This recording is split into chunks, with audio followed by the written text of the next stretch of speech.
All right. All right, we are live. Officially live. Yep. And it has been about a month since our last stream, too. Yes, it has been. Yep. And I was kind of telling you before we started that just enough time for my wife to stop being pissed at me for doing model kit stuff nonstop. Yeah. Just enough time. Well, my wife was like, is this stream going to be a normal thing, like every 2 weeks? So to speak, but I had a stream with you, and then the following weekend I had that Gunpla talk show interview. Yeah. Mm-hmm. Yeah. Yeah, so you got to hit her with a, kind of. When we come up with a name for the show, then it'll be more regular. Yeah.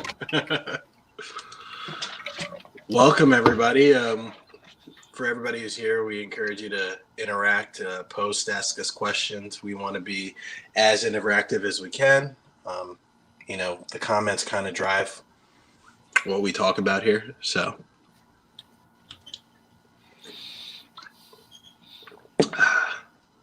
give her something nice. Yeah, I don't know. It's when you're married. When you're married, it's like, what can you really give your wife? It's hard. Yeah.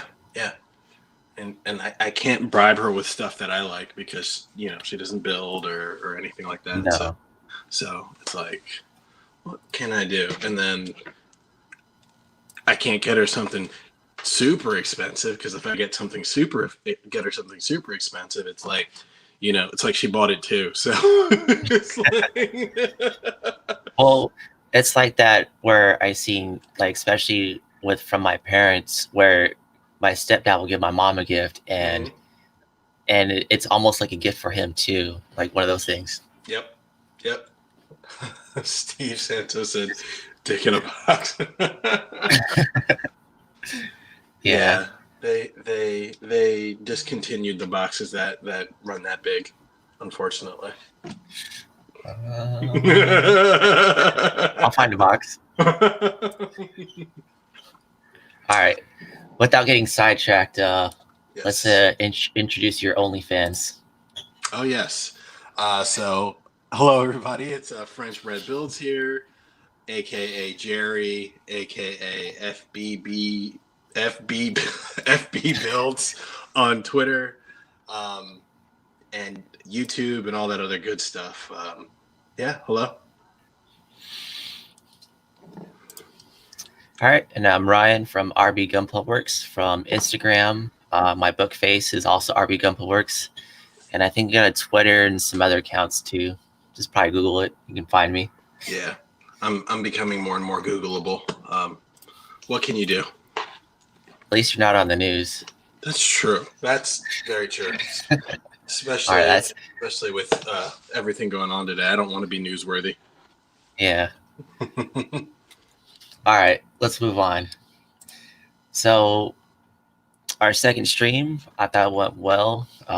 We had a troll within a troll. So for those that are unaware, I recommend watching probably the first portion of the second live stream and then maybe go back to the first one and kind of get the feel of the troll, and then almost like it's Inception worthy. Yes, trollception. There's a lot going on. We're trying to get everybody invested. So if you want to find the troll, you're gonna have to rewatch and continue to watch because we're not going anywhere. Nope, not at all. I don't have any trolls planned today, but I don't have it. Nope. I didn't have the first one planned either, and it just happened. So we'll see. That's true. Something could happen. Yeah, but thank you guys for joining us. As we try to get into the swing of things and get a better a schedule, maybe even come up with a name for the show. We're still trying to figure these things out. Yep. But thank you for coming along for the ride and supporting us, because we couldn't do that. We couldn't do this if that little views number wasn't more than 0. So Yeah, we that's true. appreciate you guys, and yeah, let's get into today's stream, or tonight's stream. Today for you, tonight for me. Yep. So Mike Wine's asking what's in my cup. I got a Gundam cat, but it's just iced coffee for now. Iced coffee. Yeah. Yeah. I'm unwinding with my favorite beer. It's from a company called Yards, and yes, this is my favorite beer. And I drink it. I think I've been drinking it for every single stream that we've had so far. Man, it's too early right now. It's never too early. I know. I don't know why I whispered that. All right. Man. Let's go with some of our current WAPs. WAPs. I'm gonna make some transition music for that. Great. some Cardi B dancing across the screen. All right. So I got this guy right here.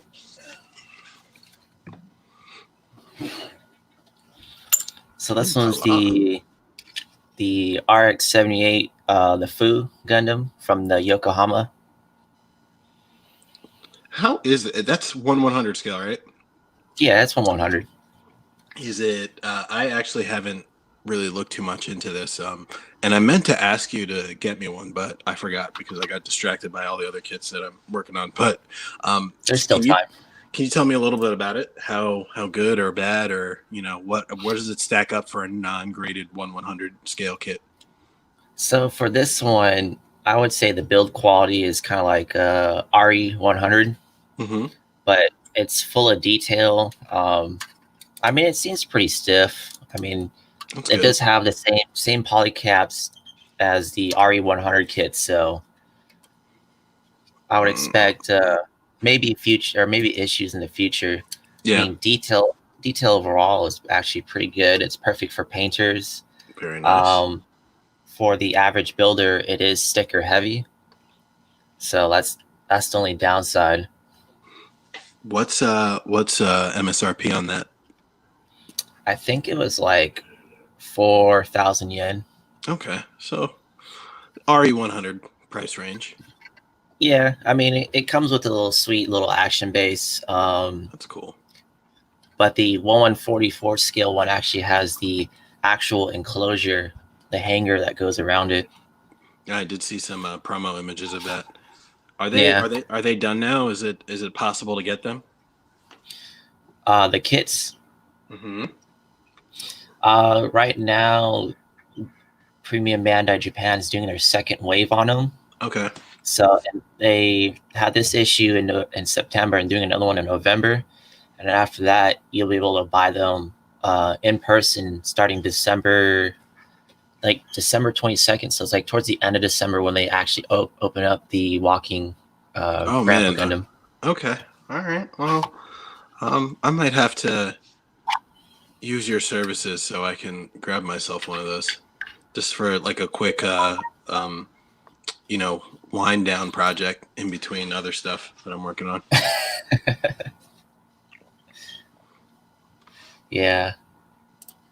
I also got like another whip going on at the same time, actually painting it within the last couple of days.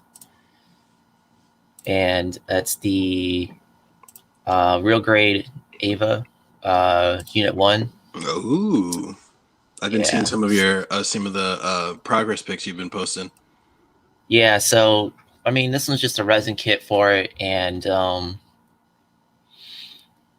really not a whole lot of rework for this one. So it came pretty well out of the box. So it should be a pretty quick build. Nice. I guess in my standards, quick, but other people it could take a while. Yeah, you do work through those things pretty quickly. I'm still trying to figure out how you do that. I mean, I got like a process going on, but at least I wanted to do a quick test fit. Yeah. Throw some primer on the resin so I actually can see a lot of the imperfections better. Looks pretty good. It doesn't look like you did much cleanup on that. No, it it should be pretty. For a resin kit. This one's actually goes pretty smooth. Very nice. Very nice. Yeah. I need to get myself one of those RG Ava kits. I hear fantastic things about them, and I just need to get one. You should. Or Bandai can release a Master Grade. It actually stands as tall as a 1/100 Gundam. So.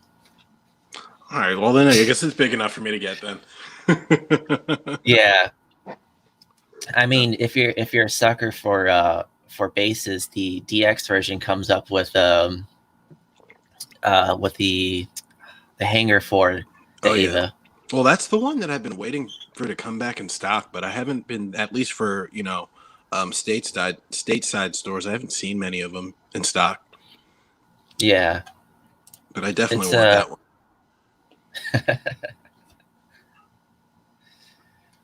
All right.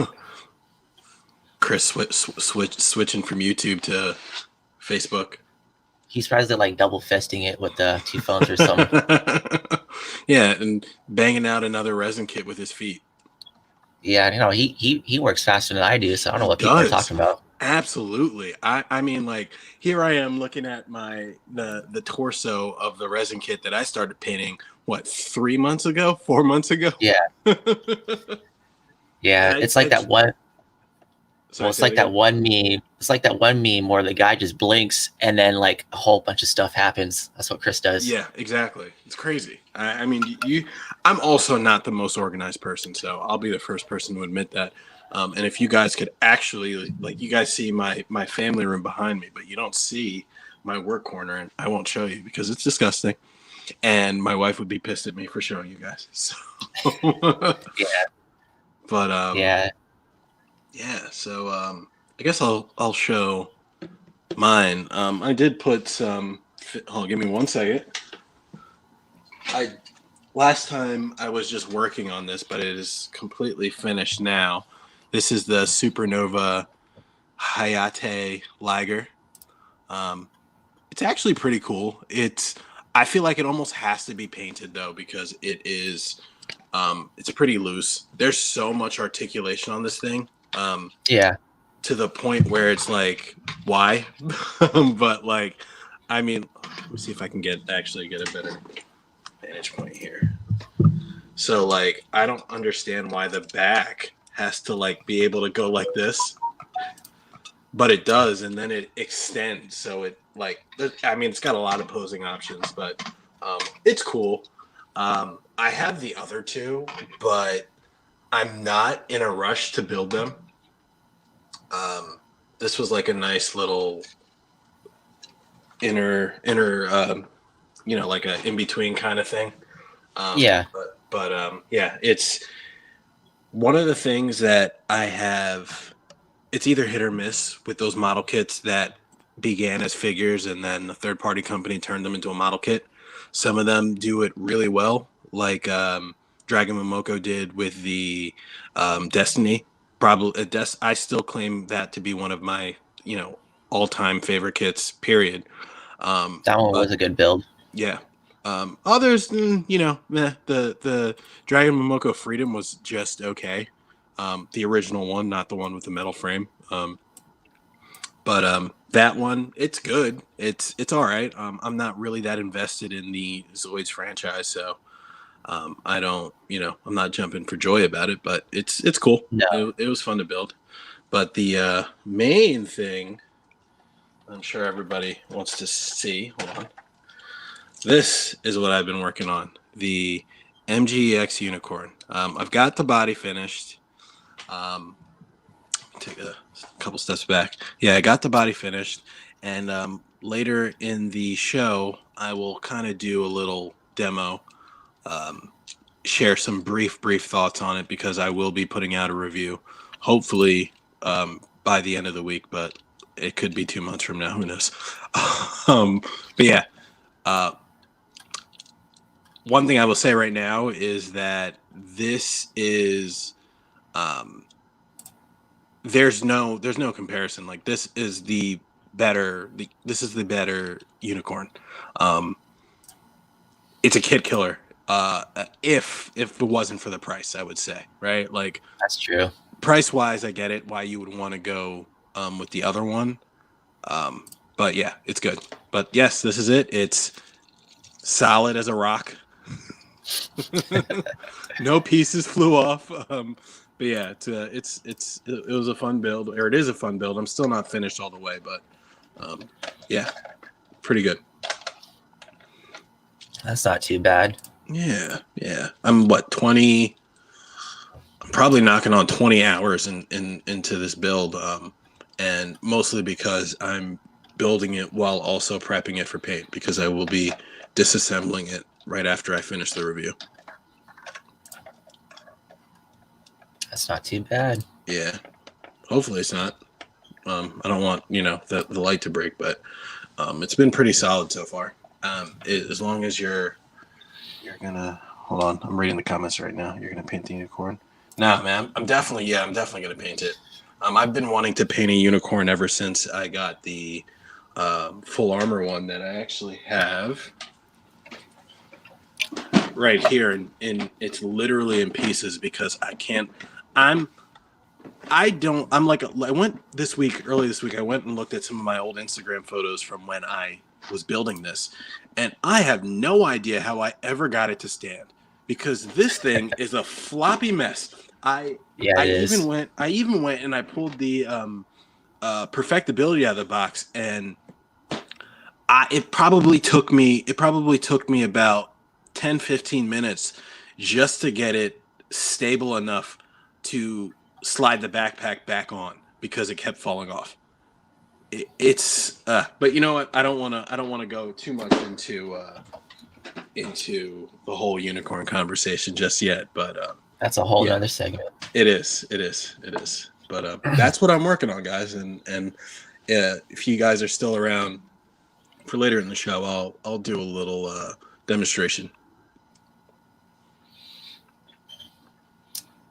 And then lastly, I actually got the wings on it this time. It's beautiful. Yep. Oh man, is the LED on? Yeah. Oh, I can't hold this and then a reflective material at the same time. So. Somebody cue the music. Yep. I mean, the biggest pain so far was getting the wings done, because the amount of surface area that it took. I don't want get anything on the surface while I'm painting. Yeah. That, and I had to. It's kind of hard to tell, but I rescribed a few lines that are natural with the wing parts itself to kind of give a little bit more definition. So I got a question for you. How do you I guess keep the surface of parts that big, like dust and crap free? I'll say that I actually changed up the way I painted stuff, because I realized very quickly that the larger the part, the harder it is to keep clean while you're especially while you're doing a gloss coat. I mean, there's been a couple instances where I'll be mid spray doing my gloss coat and something, and then I'll see a piece of dust or cat hair. So I got my God hand tweezers, and I'll just pick it up really quick and spray over again. Oh, that's what I need. I need God hand tweezers.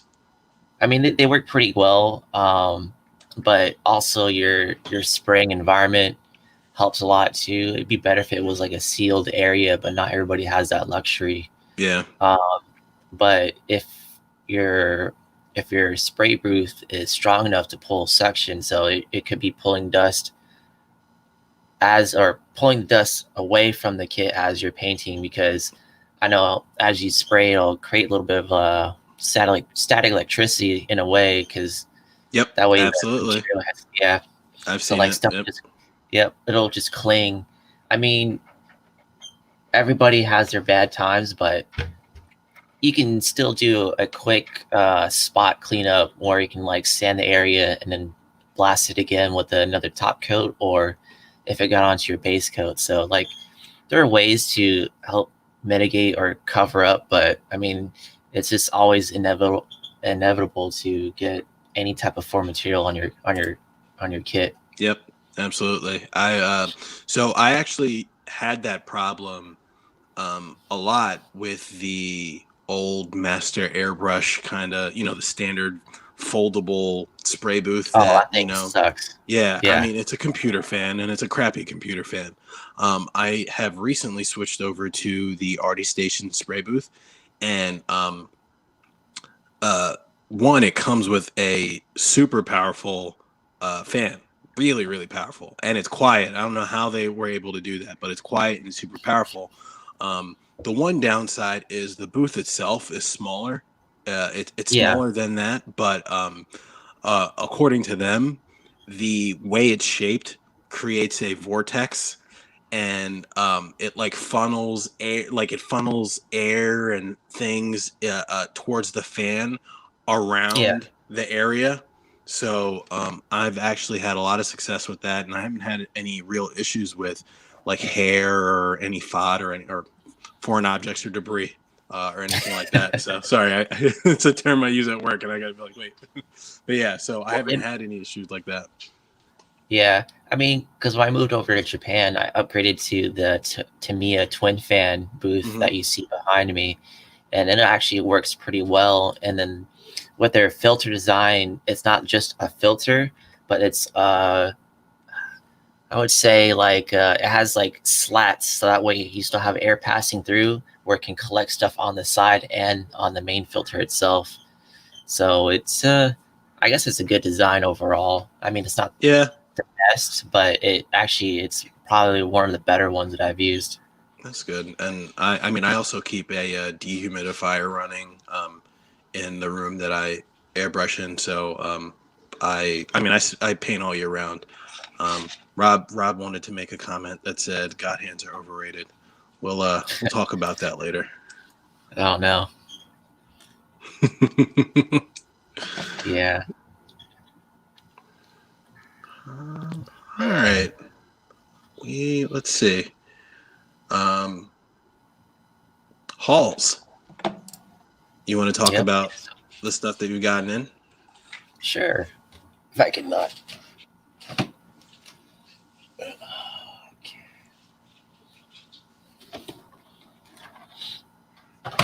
All right, so this is just the one of them. But so in Japan, we got the Ban Presto Ichiban Kuji raffle prizes, right? So this one in particular is the last prize that you get when you clear out the whole section. But this year tickets are about like 800 yen each. So it is a literal raffle, but every ticket's a winner. And you can get something as basic as this. You've given me some prizes. Yeah, so this file folder, right? That's like the bottom of the line. And then you can hopefully get lucky enough to work your way up towards the big kits like the half clear unicorn or this Grandpa Gundam. You know how I feel about clear kits. Yeah, I know, but I like them.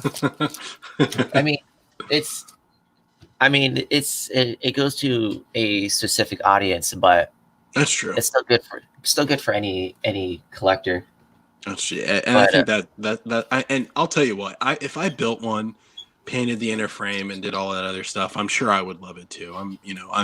I'm very, very slow to try new things. Yeah.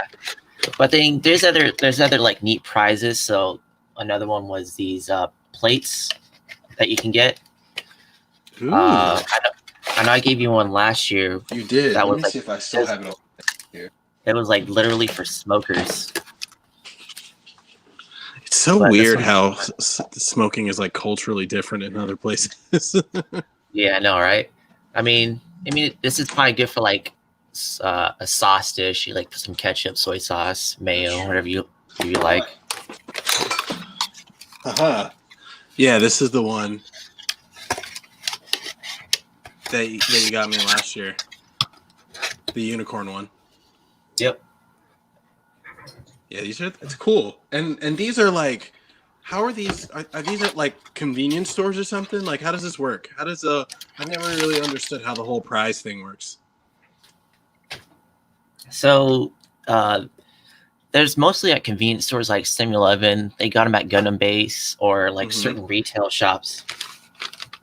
But what it is like they'll have like a display section right up front, and all I gotta do is pull a ticket.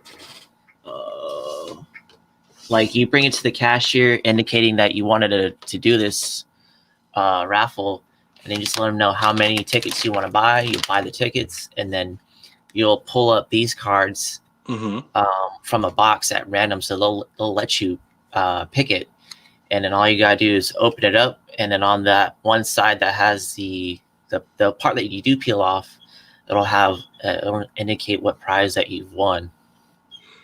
And these prizes are like on hand at these convenience stores. Okay, wow. You can like literally pick it up right then and there. I mean, like every prize is a winner, depending on what you get. Maybe the sauce dishes or the file folders may not be worth 800 yen, but like maybe this half clear entry grade Grandpa might be worth 800 yen, or if you get the big prize. But like it's just one of those things where you just play a chance, and then sometimes you can win big, or sometimes you can just not win as good prizes as you're expecting, because some people can buy a few tickets at a time, or you can throw down and get like 10 tickets for that one pull. That way you can increase your chances of getting a big prize. Yeah. Very nice, very nice. I always wanted to understand like how that thing worked. You know, like here in the States, you cut the box tops off of a cereal box and you send them in the mail. Yeah. You hope something comes back. I think I got like a Pokemon watch one time doing that when I was growing up. But wow, that's cool. I wish they would do stuff like that in the US, but Bandai is gonna, I know that they're slow to kind of invest out here. Yeah. Paul's asking about selling Gundam models at 7-Elevens. So this has only been a few instances where I've seen it happen, and it's either during like a campaign area or campaign time where they'll sell 7-Eleven related kits for a certain time period. But I think the 7-Eleven by Gundam Base in Tokyo sells it year round. So do they sell those rare PGs that I see a lot, like the Ashtray Green Frame and the Unicorn? Wait, is there a Unicorn? Yeah, there's the 7-Eleven Unicorn with the, I think it was the glow-in-the-dark and sparkly green Psycho Frame. Oh, man, that's awesome. That is awesome. All right. Do I have anything? Yes, I do have something. Yeah, you got your. I actually have two kits. I forgot that. Just as we were talking about Zoids, I got this one, the Mugen Lager. Like I said, I'm not really in a rush to build any of these after the other one. Not because it was bad or anything. I'm just not. I'm off of that right now. But the big prize. Kit is the GPO3. I did a unboxing on YouTube. So when you guys are done this, if you haven't seen it, watch the unboxing. And yeah, this is the Rodam's 172 scale GPO3. And I'll tell you, it's weird, right? Because I think that everyone is really buying into it for what still hasn't been released. Like the Dendrobium. I mean, everything. I'm very excited to start building it. Hopefully, it doesn't give me too many issues. And I will. No, I'm. Hey Jeff, I'm actually trying to finish up the MGEX Unicorn right now, and I plan on starting this Sunday, hopefully, and I'll be streaming it on YouTube and maybe Twitch if I figure that out. You should be able to. Yeah, I think I have it linked to the StreamYards, but I'll figure it out. I'll play around with it this weekend. But yeah, so I'm very excited about that. It's got LEDs, it's got photo etch, lots of water slides, high part count, something close to like 1,500 pieces.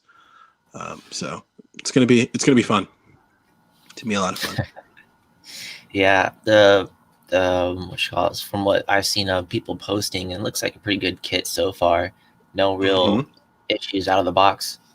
Yeah, no, nothing, no real complaints. When people build those Mechanicore kits, it's like grueling the entire time, and it only pays off when it's done. But Yeah. I haven't heard too much about this, but I'm gonna build it for myself, and I'll give you guys my thoughts. Heard that cough and instinctive. Rob said he heard my cough. Yeah. No, it was just clear my throat. I'm safe. Yep. Jeff has a question for you, Ryan. Oh, see, Ryan can play those prize drawing games and stream on Twitch.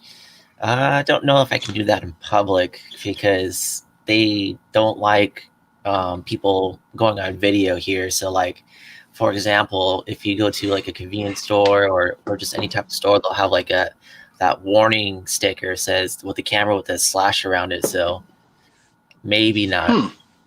I could probably do that. Maybe you can get away with that Gundam base, but maybe not something I would live stream. I guess you could record it, and it would probably be like a YouTube thing, and maybe not a live stream thing. Yeah, I mean, I'd rather just post pictures of the halls. Probably a bit easier. That's true. Or you could get a helmet, put a GoPro on top of it, and be that guy. Oh yeah. Oh man. Okay. But yeah, that's all I got. Yeah, I'm pretty sure that's all I have. I did get actually, I did recently get another Mechanicore Cassette, but this is gonna sound blasphemous, but I'm just using it for spare parts. So there's nothing really too crazy about it. It was a second round pre-order though, which is cool. But I was actually a little disappointed because one of the reasons why I got it was because I thought it was going to come with that special water slide sheet, and it did not. But that's okay. I actually found the G System sheet, and I'm just going to use that. Okay. Yeah, it's scaled differently, but yeah, I'll make it work. Yeah, I mean, it'll just be one of those things. Yeah, exactly. All right. Moving on. Do you want to talk about some of the upcoming releases? For sure. So I got one on my Chrome tab here, and one thing that I would be talking about is, of course, the PG Unleashed, the Grand Pappy Gundam. Yes, sir. There's lots of I guess controversy would probably be the best word to describe it, from people complaining about price, people complaining about the pre-built inner frame.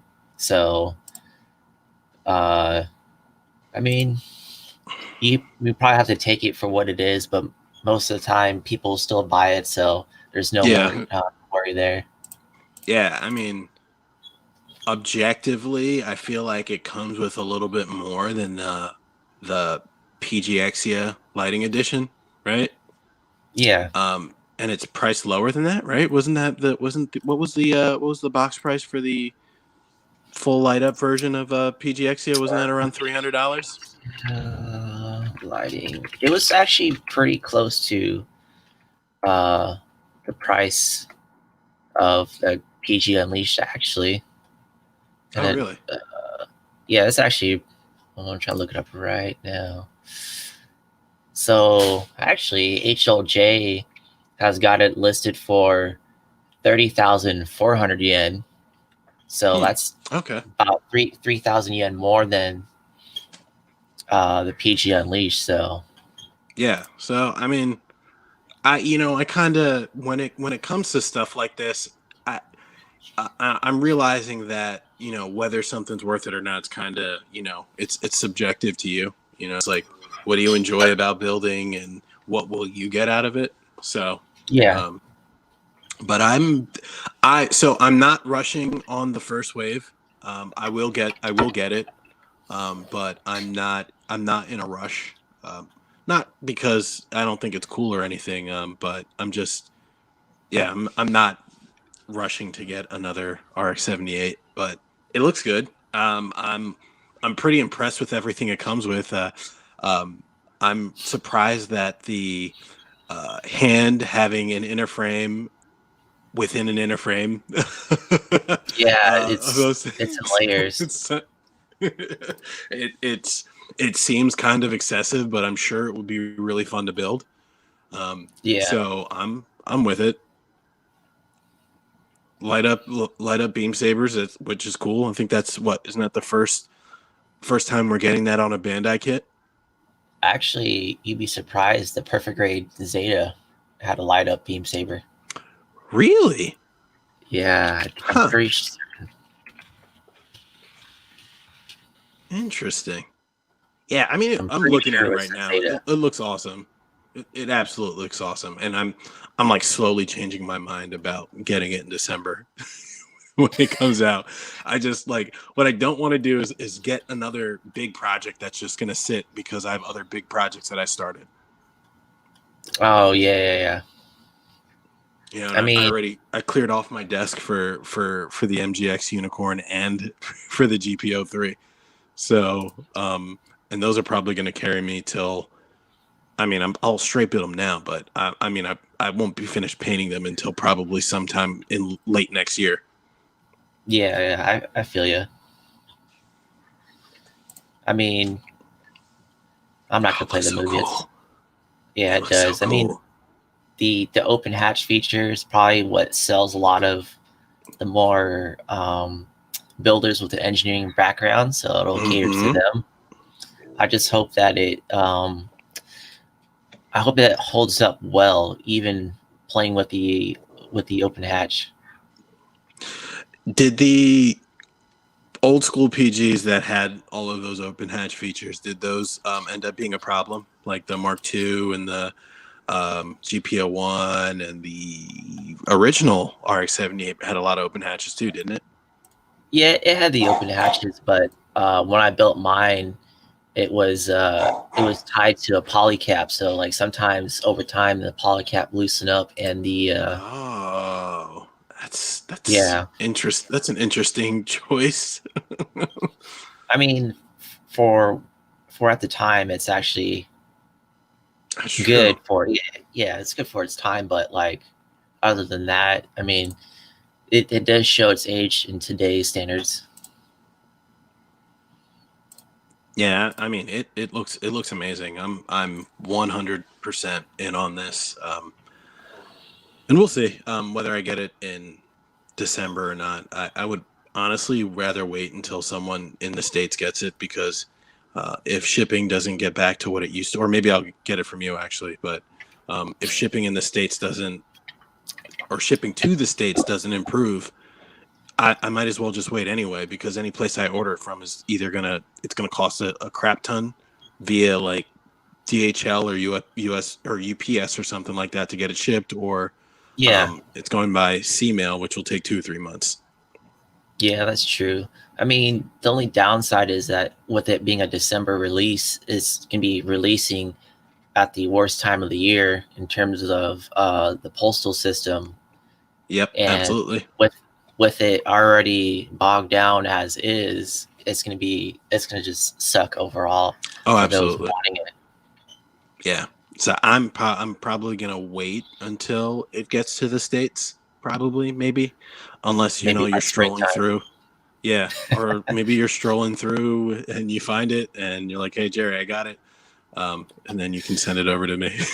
But No, other than that, I'm not. I want it. I think it's awesome. I think it's great. It's not making me want to have it right now though, and that has nothing to do with the kit itself. That's just me knowing that I have um, a lot of open projects right now. You're just being an adult, so that's fine. Yeah, I'm trying to. And then it's weird how they. Oh, I wouldn't say it's weird, but it's interesting how they advertise it in different phases. It's kind of like when I was building the Masquerade Barbados. I think you did the frame first and then the armor later. Yeah, like the complete frame. Yeah. So we start with like the bare basics, and you build your way up. I mean, it is good to see that they got photo etch parts in this, but I'm hoping they make it user friendly. Yeah, it might be. Maybe it's gonna be. You know how Kshatriya, the Elin version, has those sticky kind of photo etch ones. Yeah. I can definitely see Bandai using those. Yeah. Or something like that. Something that's supposed to be user friendly. Yes. Oh man. But this inner frame is gonna be pretty crappy to paint. That's all I'm gonna say.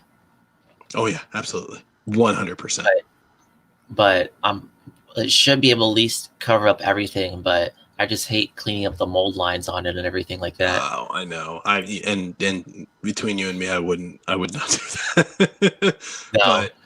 But I'll tell you what though, that if you look at, like, if you want to scroll back up a little bit to the different phases, people complaining about the pre-built inner frame, there is still so much left to build even after phase 1. Yeah, you're right. You know, like, and that was one of my comments about the high resolution models, at least the ones that I built. I remember building, was it I think it was the Barbatos, and a lot of people were like, well, I don't like it because there's no inner frame, you know, or you don't get to build the inner frame. And that kit still had more runners than the Master Great Justice. You know, it's just like, you're right. You know, so it's just like, I mean, you're not, yes, you don't get to build the frame. I agree. You don't. That, and I understand that can be a sticking point for other people, but like, it's not like there's nothing to do there. It had a crap ton of parts, even with the pre-built inner frame. And that pre-built inner frame was actually awesome.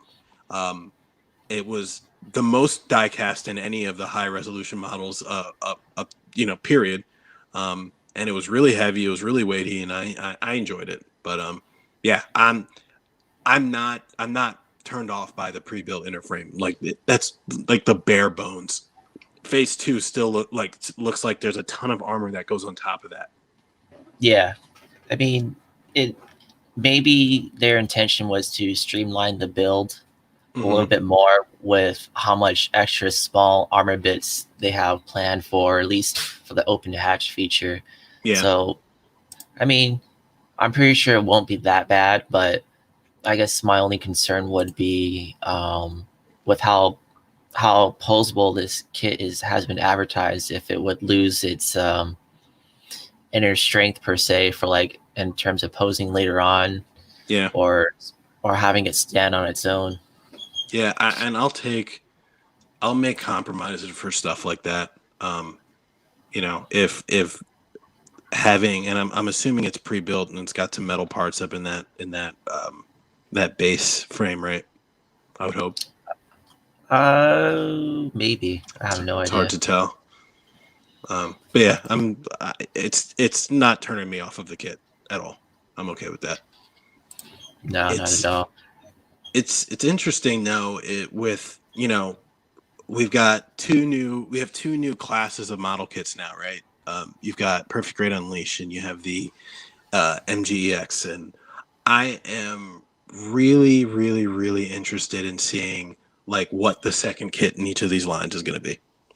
Yeah, that's actually a good point. But at least Bandai is taking 2020 in stride. They're not stopping. Yeah, that's true. They're putting it out there, and from the from the Playmo Labs Discord, I learned that I kind of knew, but I got confirmation that this spring we should be getting a master grade Kasi.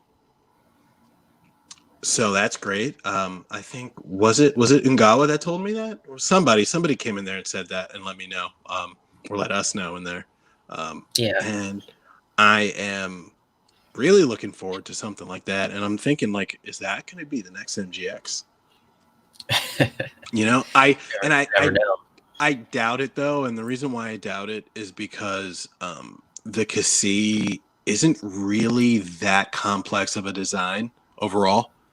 So it's like, what would they be when you're talking about like the extreme aspect? What would you be taking advantage of there? You know, like what parts of the Kasi design lends to something extreme? It's just really big. That's pretty much it. Yeah, that's true. So. Other than lighting it up, it's actually pretty hard to say. Yeah, exactly. So probably not. I take that as a Verka though, absolutely, or a version KA, because apparently it's not Ka, it's KA. But yeah, I would take it. I would take that as a version Katoki kit for sure, absolutely. Yeah. Oh man, that looks so good. I mean, the inner frame does look good. It almost gives me the Alex 2.0 vibes, where it has the inner frame that goes on top of the Chobam armor. So like, you know, has like the truss frame that they're advertising with this kit. So like, it kind of gives it a little bit more depth, and maybe I think I remember seeing where it builds like an actual mobile suit should be. Yeah. Yeah, we're taking more and more steps to, like, you know, like the real thing. Not good form, at least. That looks fantastic. Oh yeah.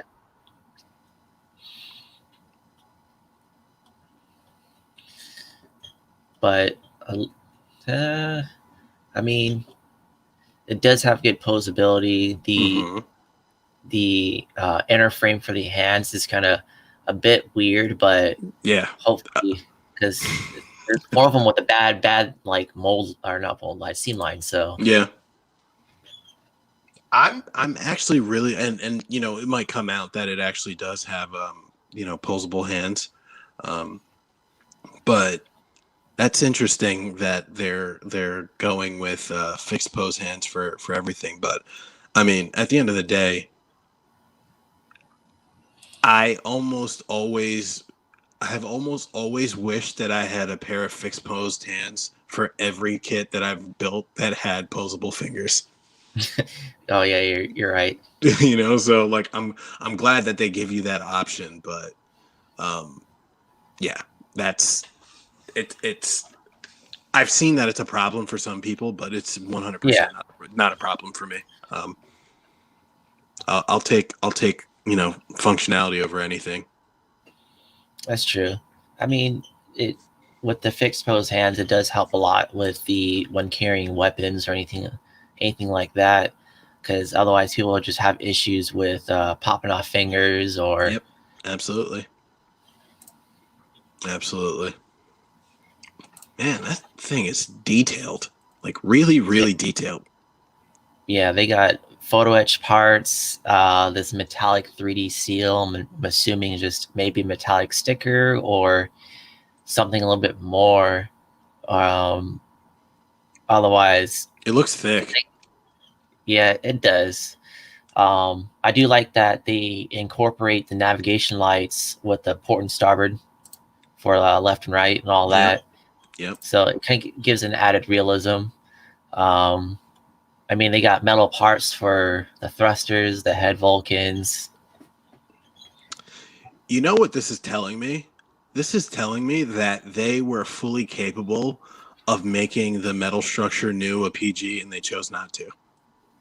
Oh yeah. Because this is giving me major New Gundam vibes as far as that release goes, right? Like with all the hatches and I mean, like, and you have that, right? Like I'm assuming you know the level of detail is. Would you say this is similar? I would say it's similar because it does have a lot of open hatch features. Mm-hmm. I don't know what's really underneath it, but it this could have been a PG new. Bandai, man. It's a way to get $1,000 out of people. But I mean, at the end of the day, maybe that $1,000 that they're charging for that is going to fund, the R&D for Yeah. stuff like this. So, Isn't that a lizard? Yeah. Oh, that's cute. Adam, you're right. An MGX Kshatriya would be fantastic. And that definitely is one of those mobile suits that has a extreme kind of aspect to the design. I would think though that it might fit better as a high resolution model, because I feel like something as big as Kshatriya with those binders may need some pre-built kind of stuff going on. But I mean, if a third party company can do it with shitty plastic, Bandai could definitely do it.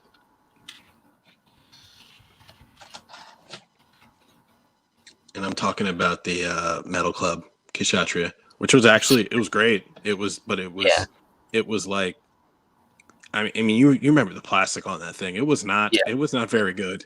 It felt brittle, but lots of die cast in that. Not die cast was pretty good.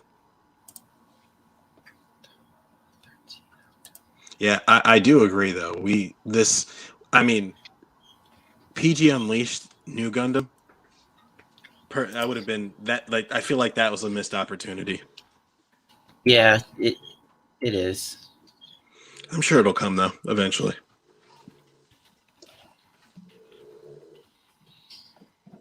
One thing that I've noticed, at least like a hidden gem, is that for the shield, they got a big old magnet that rests on the other side of the arm. Yeah.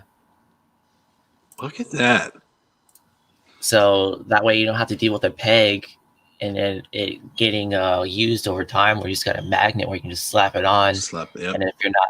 And if you're not using it, they just cover up with the armor piece and call it a day. That's fantastic. That's the kind of like intelligent engineering that I like to see when it comes to stuff like this. Yes. Mounting mechanism. Yeah. There's that there. I was actually taking a look through the site not the other day, this morning, and it definitely sold me on the kit. It's one of those kits that, like, I can't talk about how much I like building and not want to experience, this. Yeah. This is something brand new, so I'm definitely going to get it. It's just a matter of when. The one thing that is still looming over me is the Mechanicore XS. Oh yeah, and that got pushed out to the spring, and that's going to be a doozy. Yeah, it is actually. But I don't like the Tiefstürmer, so that was just a monster of a kit. Yeah, I need arms and legs.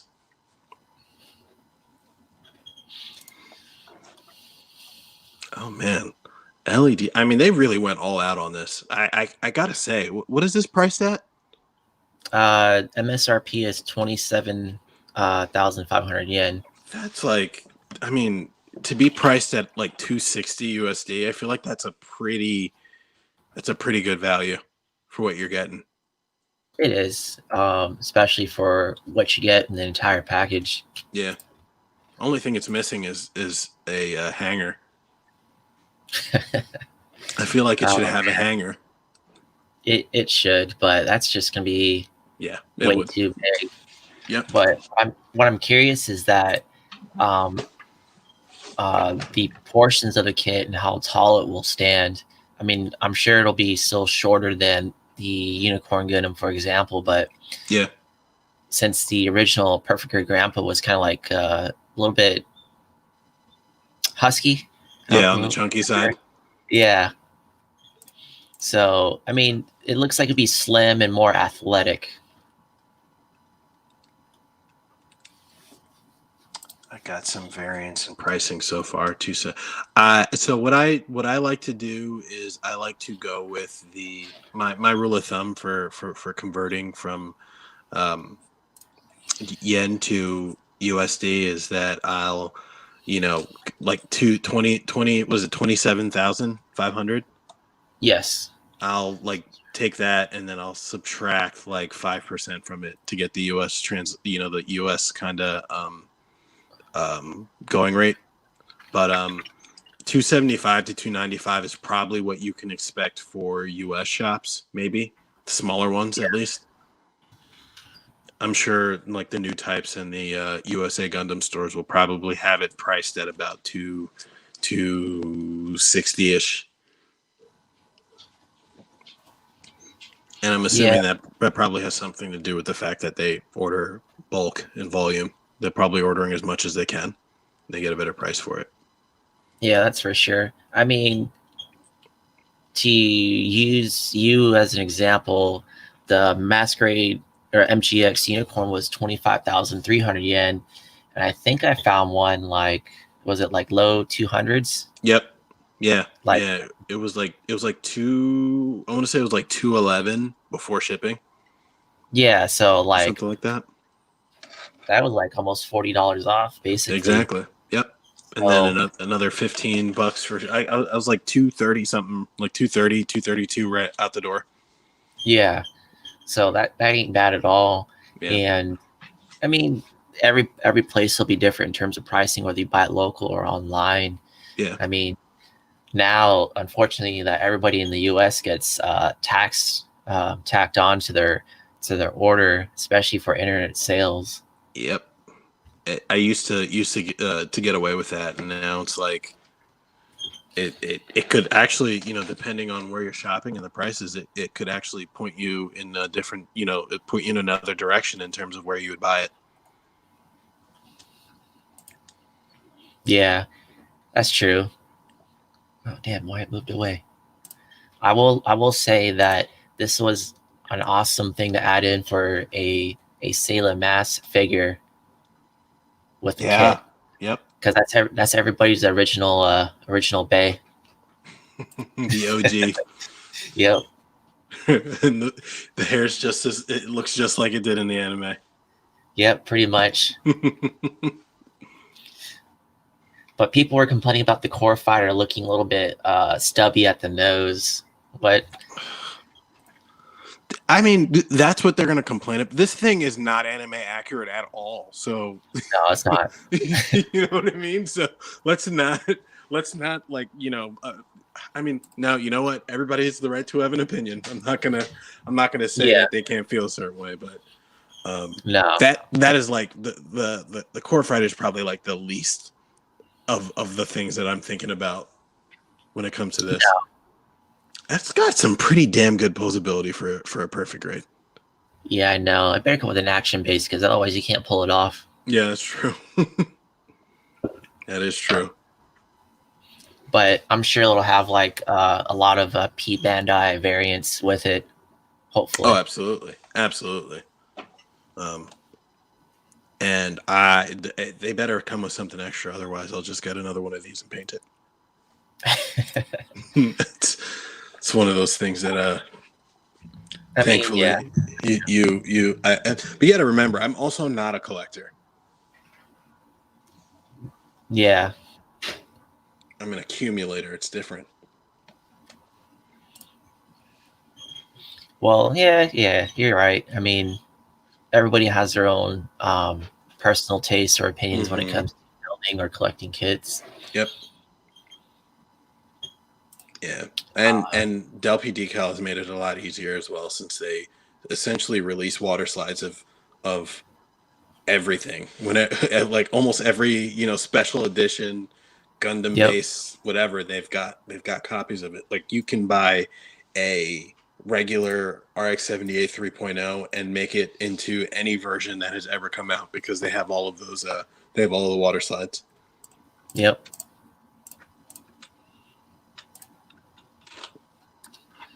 All right, I think that was Jeff. it. Yep. Jeff, you're a man of culture as well, I see. Everything Jerry said leads me to think we have the same thoughts. Yeah.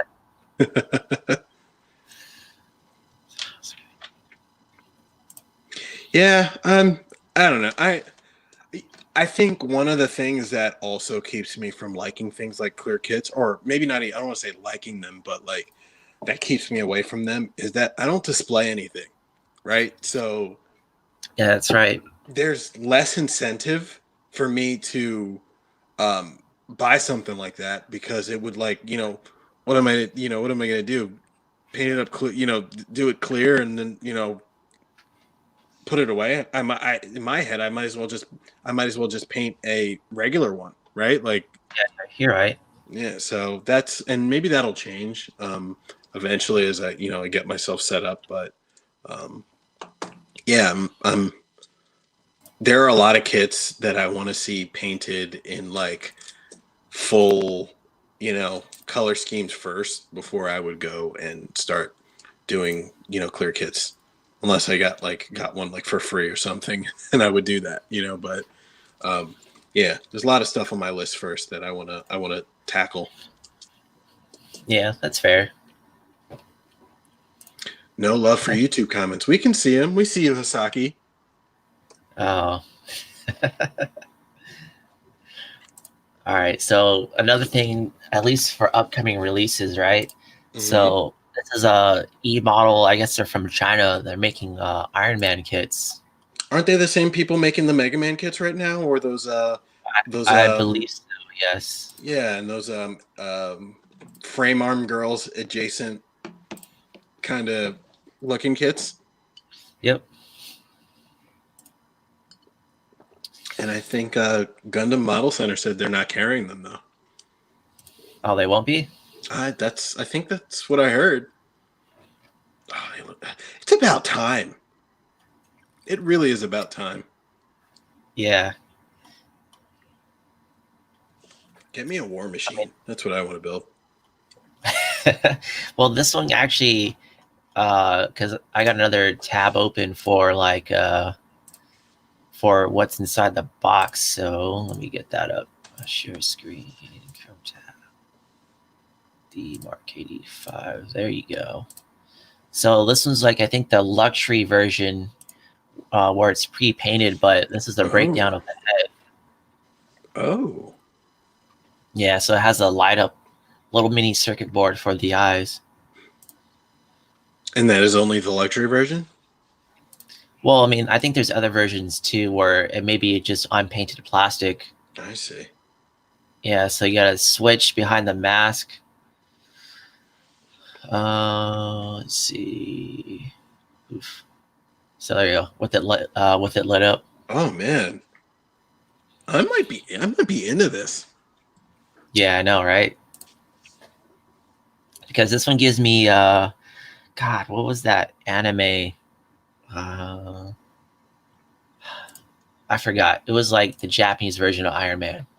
People are gonna hate me for this one. I mean, Marvel did do a couple of anime for Marvel characters. I think Iron Man was one of them. Wolverine was another. But they had their own superhero where they had their own suit, and they made a model kit recently, probably like 2 or 3 years ago. Where it gives me this sort of vibe from them.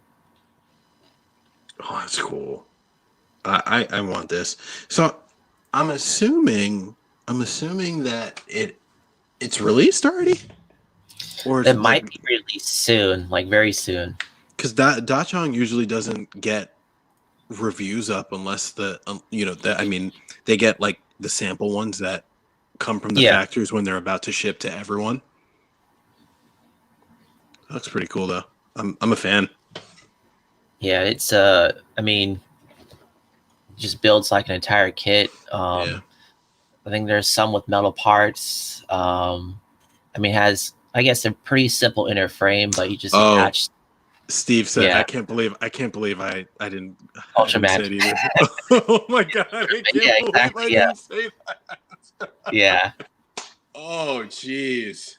Yeah, that's what it was. I knew someone would have her. Those Ultraman kits look pretty good. I'm surprised that GMC didn't carry them. They had them in the warehouse, they said, but they didn't. They weren't selling them on the site. Oh, that's weird because those things are pretty popular because they were They like are. pretty kits. They're big kits, yeah. Yeah. E model. Are these 1/6 scale? I think it's 1/9. Okay. Yeah, that's what the tab says. Yeah. I mean, it looks like this kit is don't need to apply any paint at all. It just comes color separated from the start. Oh, that's fantastic. Now that would be fun, right? Like something that you wouldn't have to, that looks that good right out of the box. Yeah. I'd probably paint that silver though. And Anyway. Steve is right. Dimension Studios was the company that did the Ultraman kits. I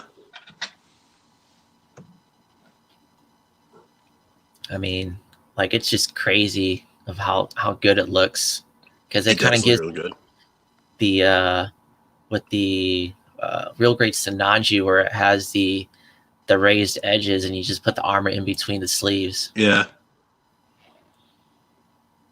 Oh man. Yeah, I'm in. I'm in. 100% in. And Hasaki Art's asking if it's officially licensed by Marvel, and I'm pretty sure it is because I think they had the Marvel's or Endgame logo right next to the sign for it. So I'm assuming it must be licensed. Yeah. Otherwise, Mickey Mouse will get involved. Ho-ho! I know, right?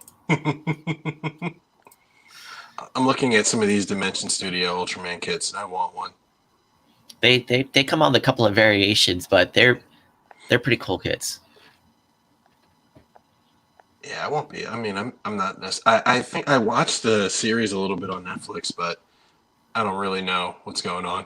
But I grab one. They look pretty cool. Yeah. I think some versions will include a metal inner frame for the leg or joint. Oh man, is $70 a good price for these things? Because I'm seeing them on AliExpress. Dimension Studio, and E model. That's not too bad, I guess. I see a couple of them that are like just quick Google search, like $200. Wait, 200? Yeah. That seems a bit high.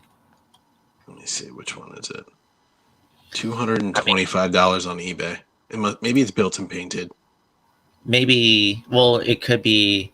They sell the plated versions, and then I don't know if they're continually manufacturing them, so it could be out of print too. I see. I think it is a plated version though. That's what it was. Yeah. All right, let me. Yeah, that's cool though. I think I'm gonna pick one up just to give it a try. It's a fun build. Yeah, I like it. I could easily paint it Iron Man colored too. Oh yeah, it's simple. Yeah. Oh man. That's like that's the thing that goes on the back, right? Yeah. Yeah. I mean, it has its own button for the another arc reactor. You got this rail gun. Holy shit! Yeah, I know, right? Oh man, hopefully it's not too expensive. I got one in my Taobao cart right now. It should be about $50. Oh shit, that's not. I'm gonna buy one. Yeah. I mean, it should be pretty good. Yeah. The finish is great on it. Wow.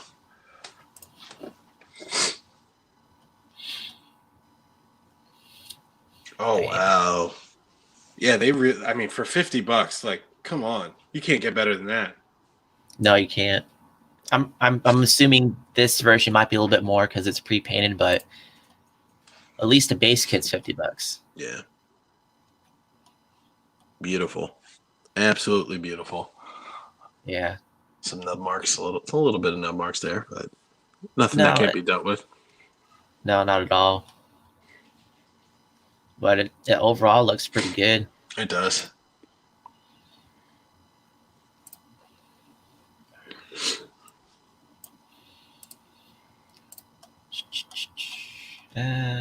a little bit of a armor gap, I think. That's not too bad.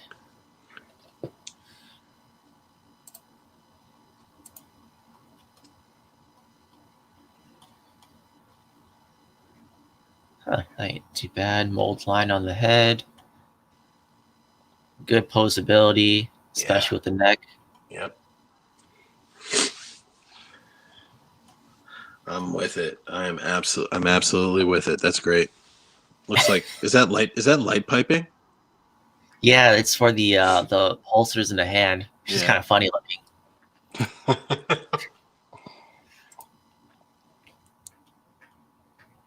Torso. Yeah, actually, showing more nub marks. It looks at least put the nub marks or at least on the bottom.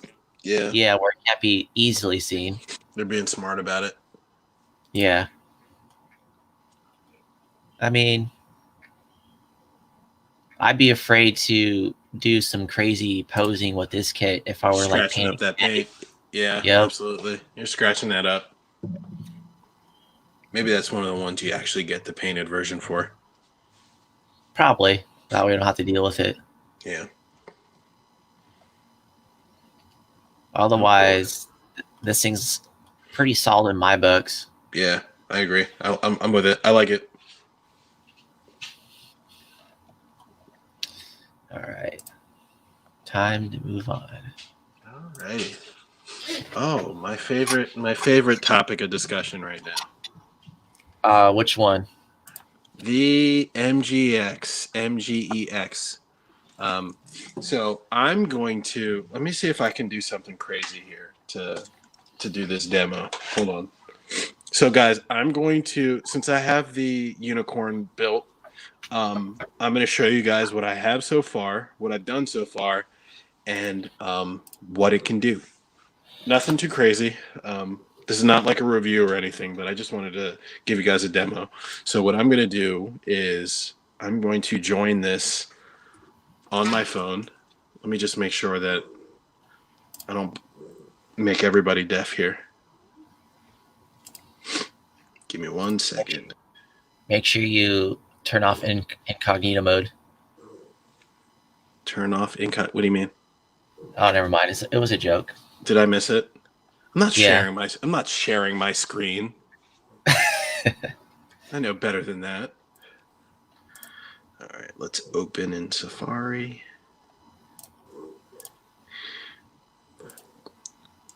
Let's see. All right. Bear with me if you hear a massive echo. Bear with me. Oh no, it says allow. How do I not allow camera access? All right. Uh-oh. Yeah, it's gonna get bad. Hold on.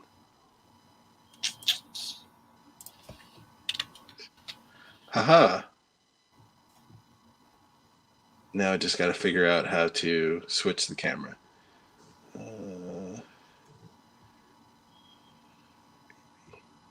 Are you adding yourself to the stream?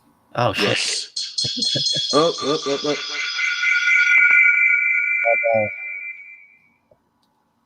Did you turn off your mic? Yeah, I did. Okay. Is that better? Yeah, you're good now.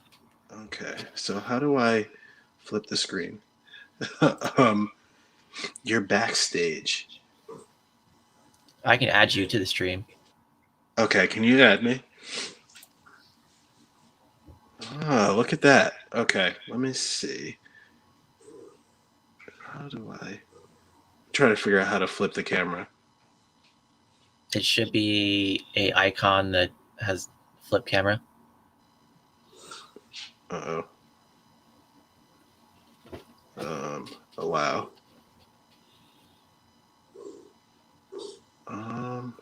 Is there I can't find that icon. Oh, wait. Camera. Haha, I think I found it. No, I didn't. Sorry, guys. Give me 1 second. There we go. Okay. All right. So, yeah. So this is what I've done so far. And I'll just show you what it comes with. So this is the base. Um, you the wiring for the base is actually pretty easy. Not too difficult. Um, and it was, just regular wires, nothing too crazy. And I haven't gotten the cage on it yet, but that's that. And here is the unicorn. And like I was saying before, I want so this is the best version of the master grade unicorn. Period. Um, no competition. Um, the master grade unicorn is it's a great kit to build. Not a really fun kit to play with, but it's a great kit to build. But this is just it's literally better in every single way. Um, you've got a lot of detail. You got a lot of I don't know if you can really see it, but the little bits where the armor's poking through. It's not focusing well, but yeah, it's great. But what you guys really want to see though is, I'm sure, the light. So let me hook this up to the base, and we'll just light it up. And then I want to have a broader discussion about the MGX line in general, and then we can talk about the kit and stuff like that. Okay. So we've got the first mode is just the head. You press the button and it lights up. The second mode is the head slowly pulses and then it goes into red psycho frame. I don't know if you guys want to see, but it's... Ooh, look at that. It's peeking through the armor, my favorite. Yeah, and it's everywhere. Even the back. It's hard to see here, but even the backpack too. Yeah. Yep. So it bleeds through everywhere. Even a little bit more than I would like in the head, though. And you can kind of see it on top. Oh, I see a little bit of light bleed. Yeah, but that's just gaps in the plastic itself. And then the next mode is, I'm assuming I think it's fully green. Oh, yep. So the same stuff. I honestly think it looks better in the green light than red, but that's just my personal preference because I like the full armor unicorn a lot, and I like it in green. And then the last one is it's kind of like a cycle. So it goes from red, it pulses, and then it goes to green.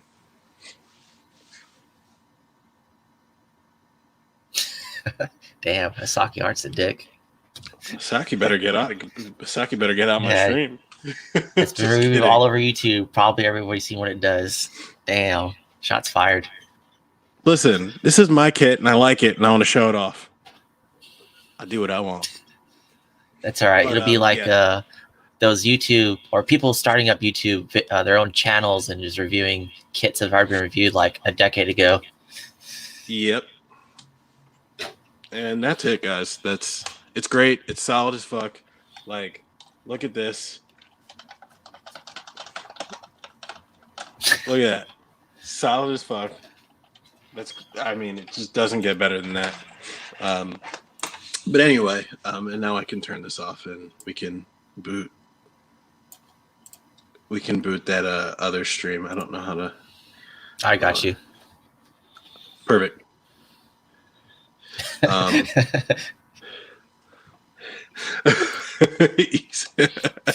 All love over here. But I want to segue into, I guess, a broader discussion about the MGEX line in general. I guess it's weird, right? Because there's a lot of pretty much the biggest debate going on around this kit is it worth the price or is it not worth the price? And I like, so I want to break it down, I guess, into how I determine whether or not something is worth it. One is obviously what it comes with, right? Like what do you get with the kit? Yep. Two, after what it comes with, it's like, okay, two is like, how good is it? Right? And good is subjective for me. Good means detailed, presence, large, accessories, yada yada yada, right? And then after that, three for me is like, all right, well, how much engagement am I going to get from that kit, right? Like, how involved am I going to be with this kit? How long will I be, working on this kit?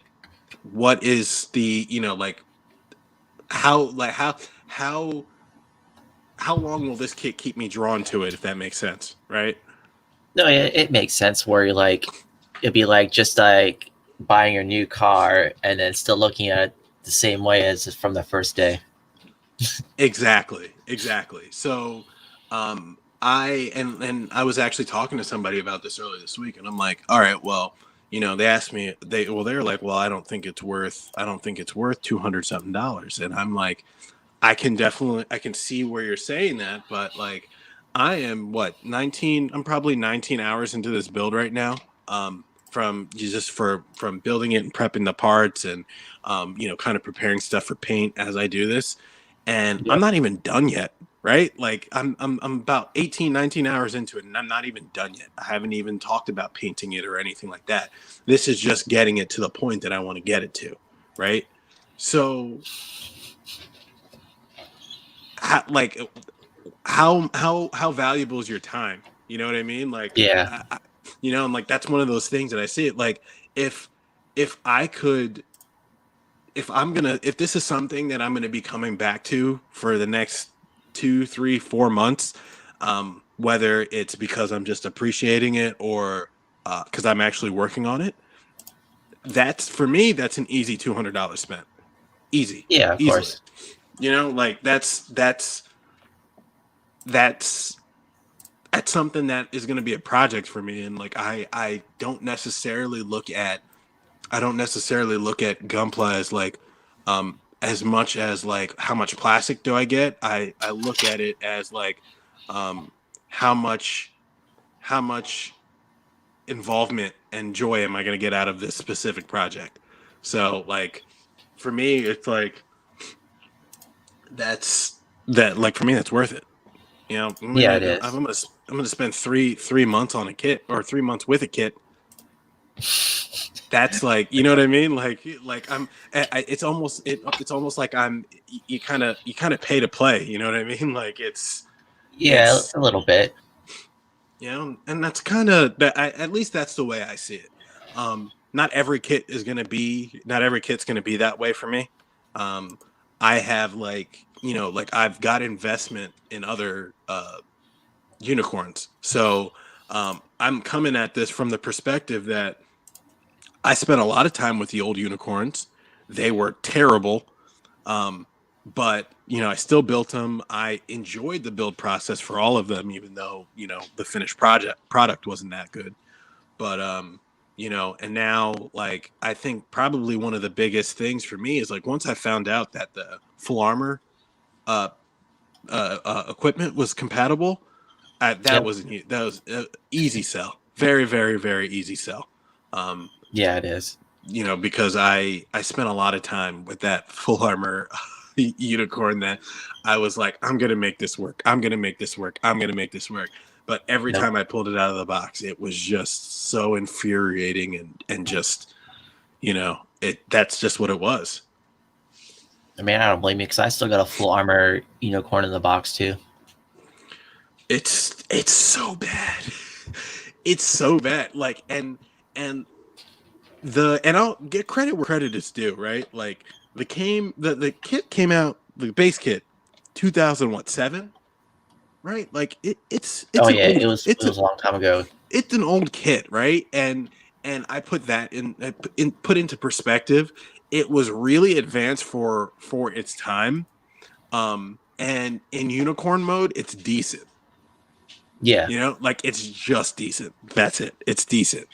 Um, but I found the one of the reasons why I actually felt justified in getting the perfectibility was I did enjoy the build so much, right? Like and if you're watching it or you're building it along with watching the anime, you see the transformation sequence, and I don't know how Bandai did it, but they captured it. They captured it really, really, really well in the master grade back then. yeah, Unfortunately, they did. to get something to transform like that, it. Sorry, my dog's making a mess, but it structurally it was shit. You know, like it. The second those legs got extended, the second that torso got extended, um, it just I to me it blows my mind. It blows my mind that they went ahead with releasing the full armor unicorn, making no improvements to the base kit at all. It Well, makes yeah, no because it was sense. very very back heavy. Yeah, absolutely. And that hatch just didn't do anything. You know, so that's kind of how I feel about Gunpla in general. Um, you know, I don't look at things as like either or. I think it's I don't like, you know, for instance, you know, people are making that comparison right now. They're saying, well, you know, I wouldn't buy I'll buy the PG Unleashed, but I won't buy the MGX Unicorn. And I'm like, but like why what if I'm looking for a unicorn, why would I buy an RX-78?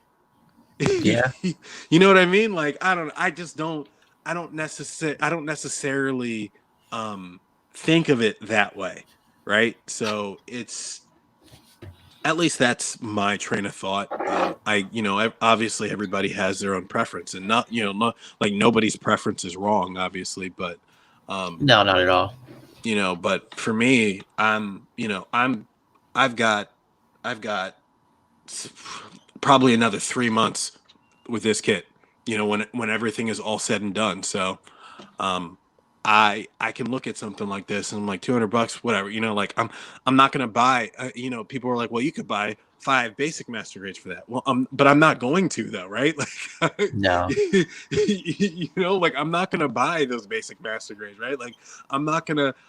I would rather buy this than buy. For instance, even though I did do this, but I'm not going to buy, you know, the Gat Gundam series, right? Like I'm not going to buy the Strike all Gundam and this. Dual Gundam. Yeah, Yeah, I'm not going to do that in place of this. I can acknowledge that. Yeah, there's more plastic, there's more kits, but like for me, they're not. It's not necessarily like a comparable. It's not a comparable thing. So like the same thing goes for the Unicorn Gundam. Um, I don't see myself buying any more of them, to be honest. Not the regular master grade, at least. yeah, Um, I feel it you. especially if they, you know, maintain compatibility with this. I'll probably get maybe one more of these if they do like a Banshee or a Phoenix or something like that. But other Oh, than that's that, definitely coming down the pipeline. oh yeah, for sure. But other than that, I'm pretty much I'm done. I'm done with the old master grade. It's Yeah. um the only thing that could have saved it was those do you remember that company 3R that made the metal inner frames for the Oh Justice yeah, yeah. and I Freedom? remember those. Yeah. Yeah, well, they announced that they were making the Unicorn one, and they had some prototypes for it. But when the MGX was released, they canceled it, so it's no longer coming out. But yeah, I mean, I think I've talked too much about this, Brian. Or Brian, wow, Ryan, what is your Man, I'm offended. sorry.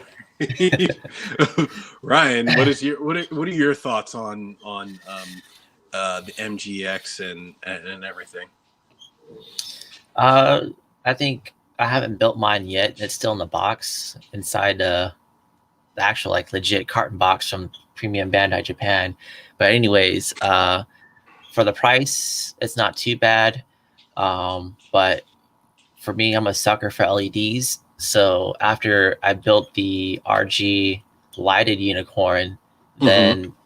then this was an instant buy for me because I enjoyed that build and it uses the same like same stuff for it, like the ribbon cable LEDs and with the clear cycle frame. So it should be a very good build overall. And honestly, it just looks like the mini PG unicorn.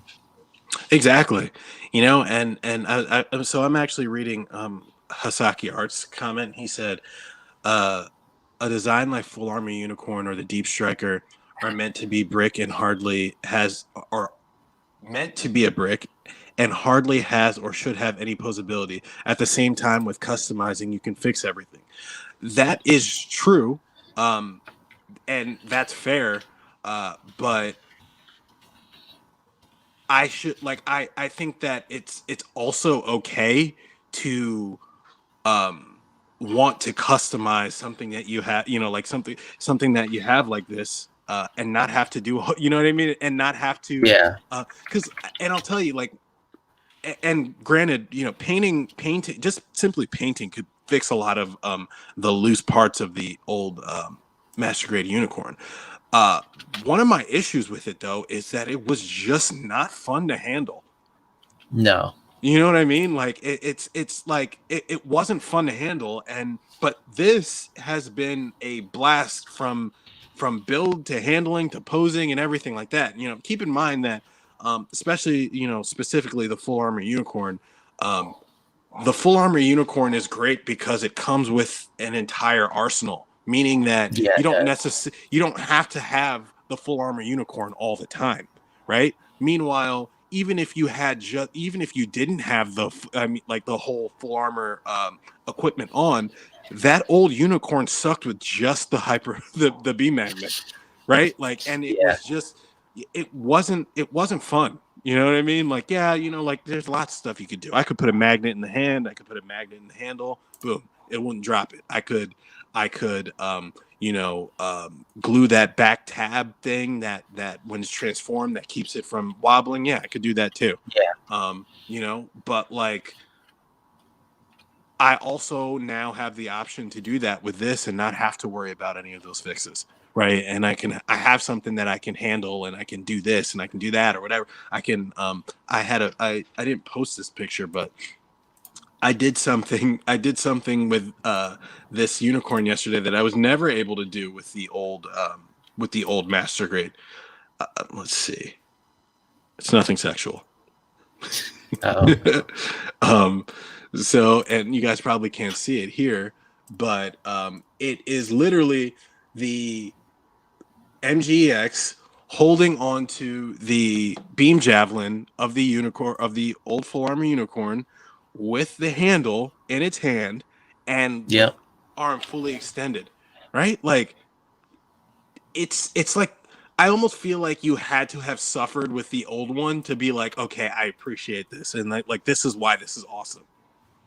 Like, I guess that's like, another one of those things that comes into something being worth it for me, right? Like, to be able to interact with it and not have to worry about an arm falling Yeah. off or a leg falling off, and I don't necessarily think that that's like a bad thing. Don't get it twisted. If this never came out, I would have made do with the unicorn that I had, and I would have done what I had to do to fix it. But Yeah, of course. even then, it wouldn't be this. No. You'd still have limitations. Like, you wouldn't have, you could never wire an LED in that unicorn to be as seamless as what this is. So it's, I don't like the comparison, but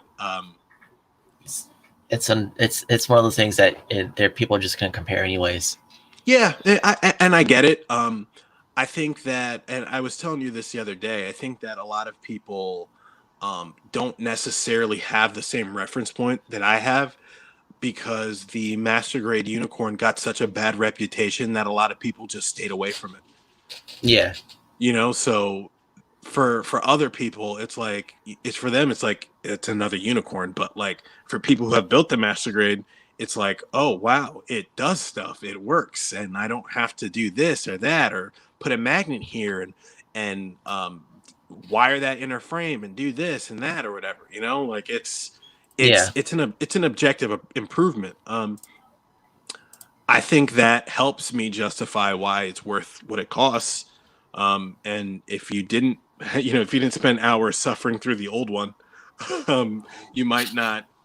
And when I say I suffered through it, I have, like I didn't just have the full armor stuff. I had. Hopefully, this doesn't fall apart in my hands, but I had I had the booster shields and all, like it did fall apart actually because everything just sucks. But I had the armed armor DE booster shields.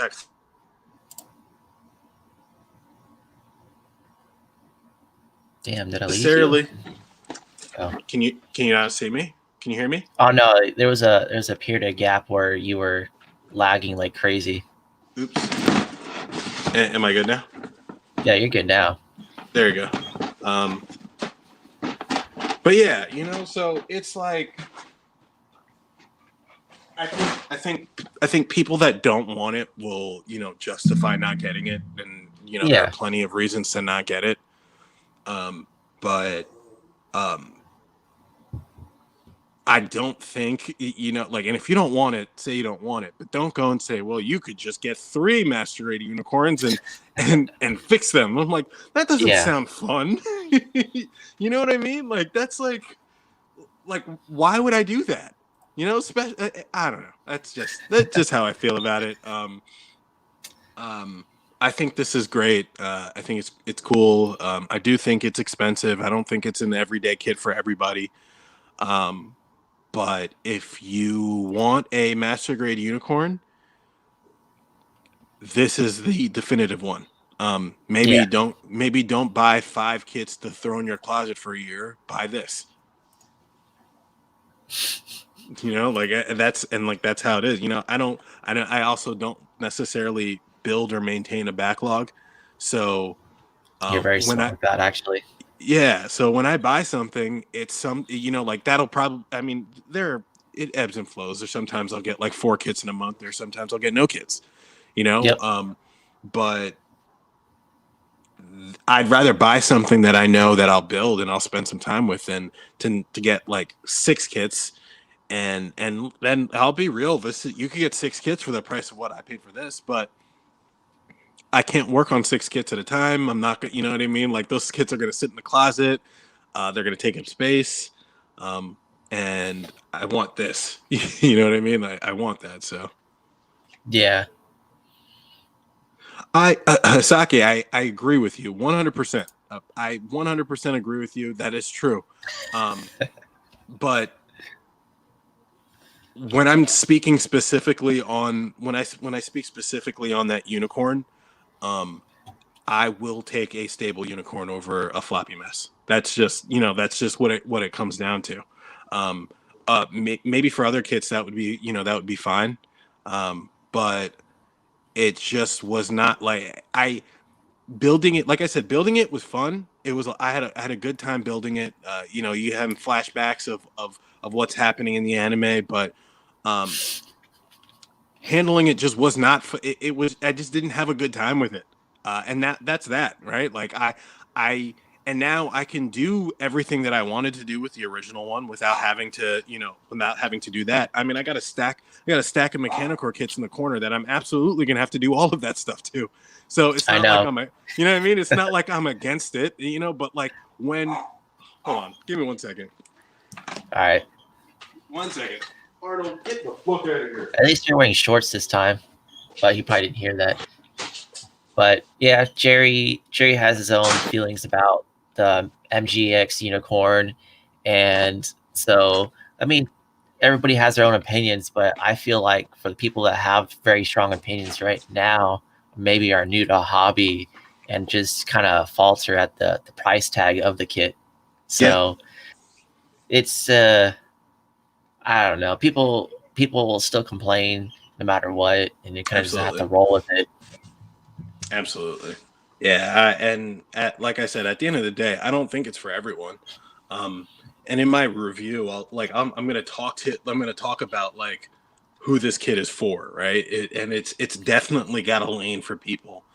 Um, but like what I don't like is the framing of the conversation in terms of like, well, you know, like almost as if getting the MGX is like a cop out, right? Like, no, it's not. I don't think it's a cop out. It's just that other kid wasn't fun. It wasn't fun to deal with, and for me, Yeah, that's it. Like and I don't think I'm alone. I don't think I'm alone in that assessment. Like the and I spent a lot of time with the master grade unicorns, and I did have a good time with them for what they were, but um now I can like and now I have this. I can do everything that I wanted to do with the original one with that. So but like it's not like I'm against having to work on kits. Like I said, I got a pile of Mechanicore kits that are going to they cost me more than what this costs, and they're still going to require a whole bunch of extra work to get them to get them to do what yeah, I want them to do. So it just depends on like what your preferences are. yeah. That's true. Yeah. Um, it's just it'd be just a continual battle that everybody has to fight Yep. from the most beginner builder up to somebody who's been in the hobby for a few years or Yep. a decade. Yeah, I agree. Yeah. All right. I think we've milked the unicorn enough. Absolutely. All Absolutely. right.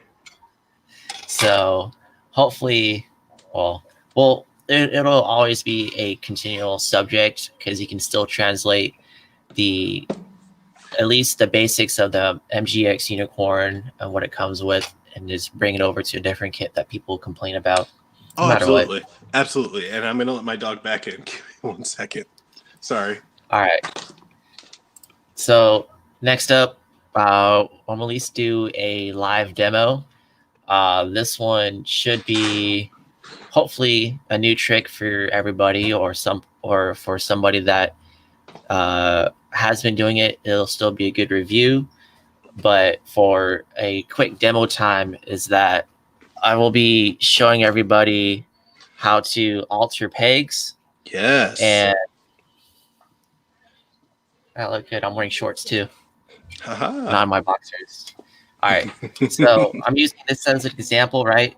So for trimming or widening pegs, um, it'll be easier for people who do like to paint and also um, who disassemble over time, right?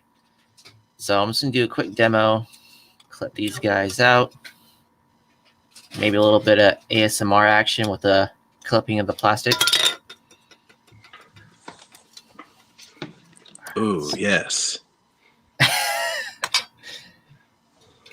All right.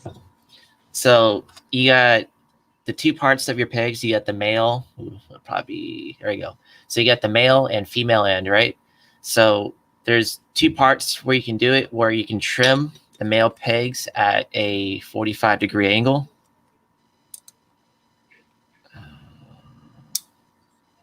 So that way it won't be fully inserted in the female end. Insert dirty joke here, and then that way it'll give you.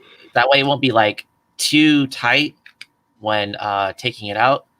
If you don't like dealing with clipping the male pegs at a 45-degree angle, you can actually start clipping the female end, right? If you just clip the hole, it'll just separate. So when it does get inserted, right, that the female end will expand a little bit, but you can still remove it at the same time, or remove it without like any issue. So you can have your two halves together, but then you can also pull it apart relatively easy without breaking anything. Actually, I'm having an issue. All right. So you can still, yeah. So you can still do either options, whether it would be clipping the pegs at a 45-degree angle, or just clipping the female ends to where it'll allow for expansion, and you can just remove that piece a little bit easier. You can also get this wave part separator, and it's probably about like $5. It's very worth it. You can go ahead and open up your parts. I got the generic yellow one. Oh, I mean, some stores start selling their own, but you can just go ahead and slide it in there without using like a hobby knife or anything, and just kind of slowly open it up without damaging on the plastic on the inside. There you go. I mean, quick, simple demo. Nothing too destructive, but for those that like to paint or and want to build the kit, snap it up, put it away, and then come back to it and paint it later. It'll make disassembly a lot easier. This specifically helps a ton with third-party kits. Yeah, it does a lot. Especially since, fitting isn't as precise as Bandai kits are. No, not at all. But even then, sometimes Bandai kits can have their bad days. That's true. That is actually a good point. Yeah, I mean, I chose this piece as an example, but I will be seam welding this entire thing for the second time. Yeah. Maybe you can do that for the next demo. Oh yeah, because I got plenty of different types of cements for seam welding. Mm-hmm. So I can probably like do sections at a time, kind of show everybody. Yeah. And usually clipping female pegs is probably my preferred method, because that way you don't have to deal with any of the nubs left over from clipping the male pegs. Yeah, I've got a desk full of like partial pegs now, just because for prepping this, and they're like, I'll put my elbows on my desk, and it'll feel like I'm stepping on Legos. Oh man, that's the worst. Or that, like, I got hardwood floors, and occasionally they fall off the desk, and I'll be stepping all over it. Oof. Yeah, I know.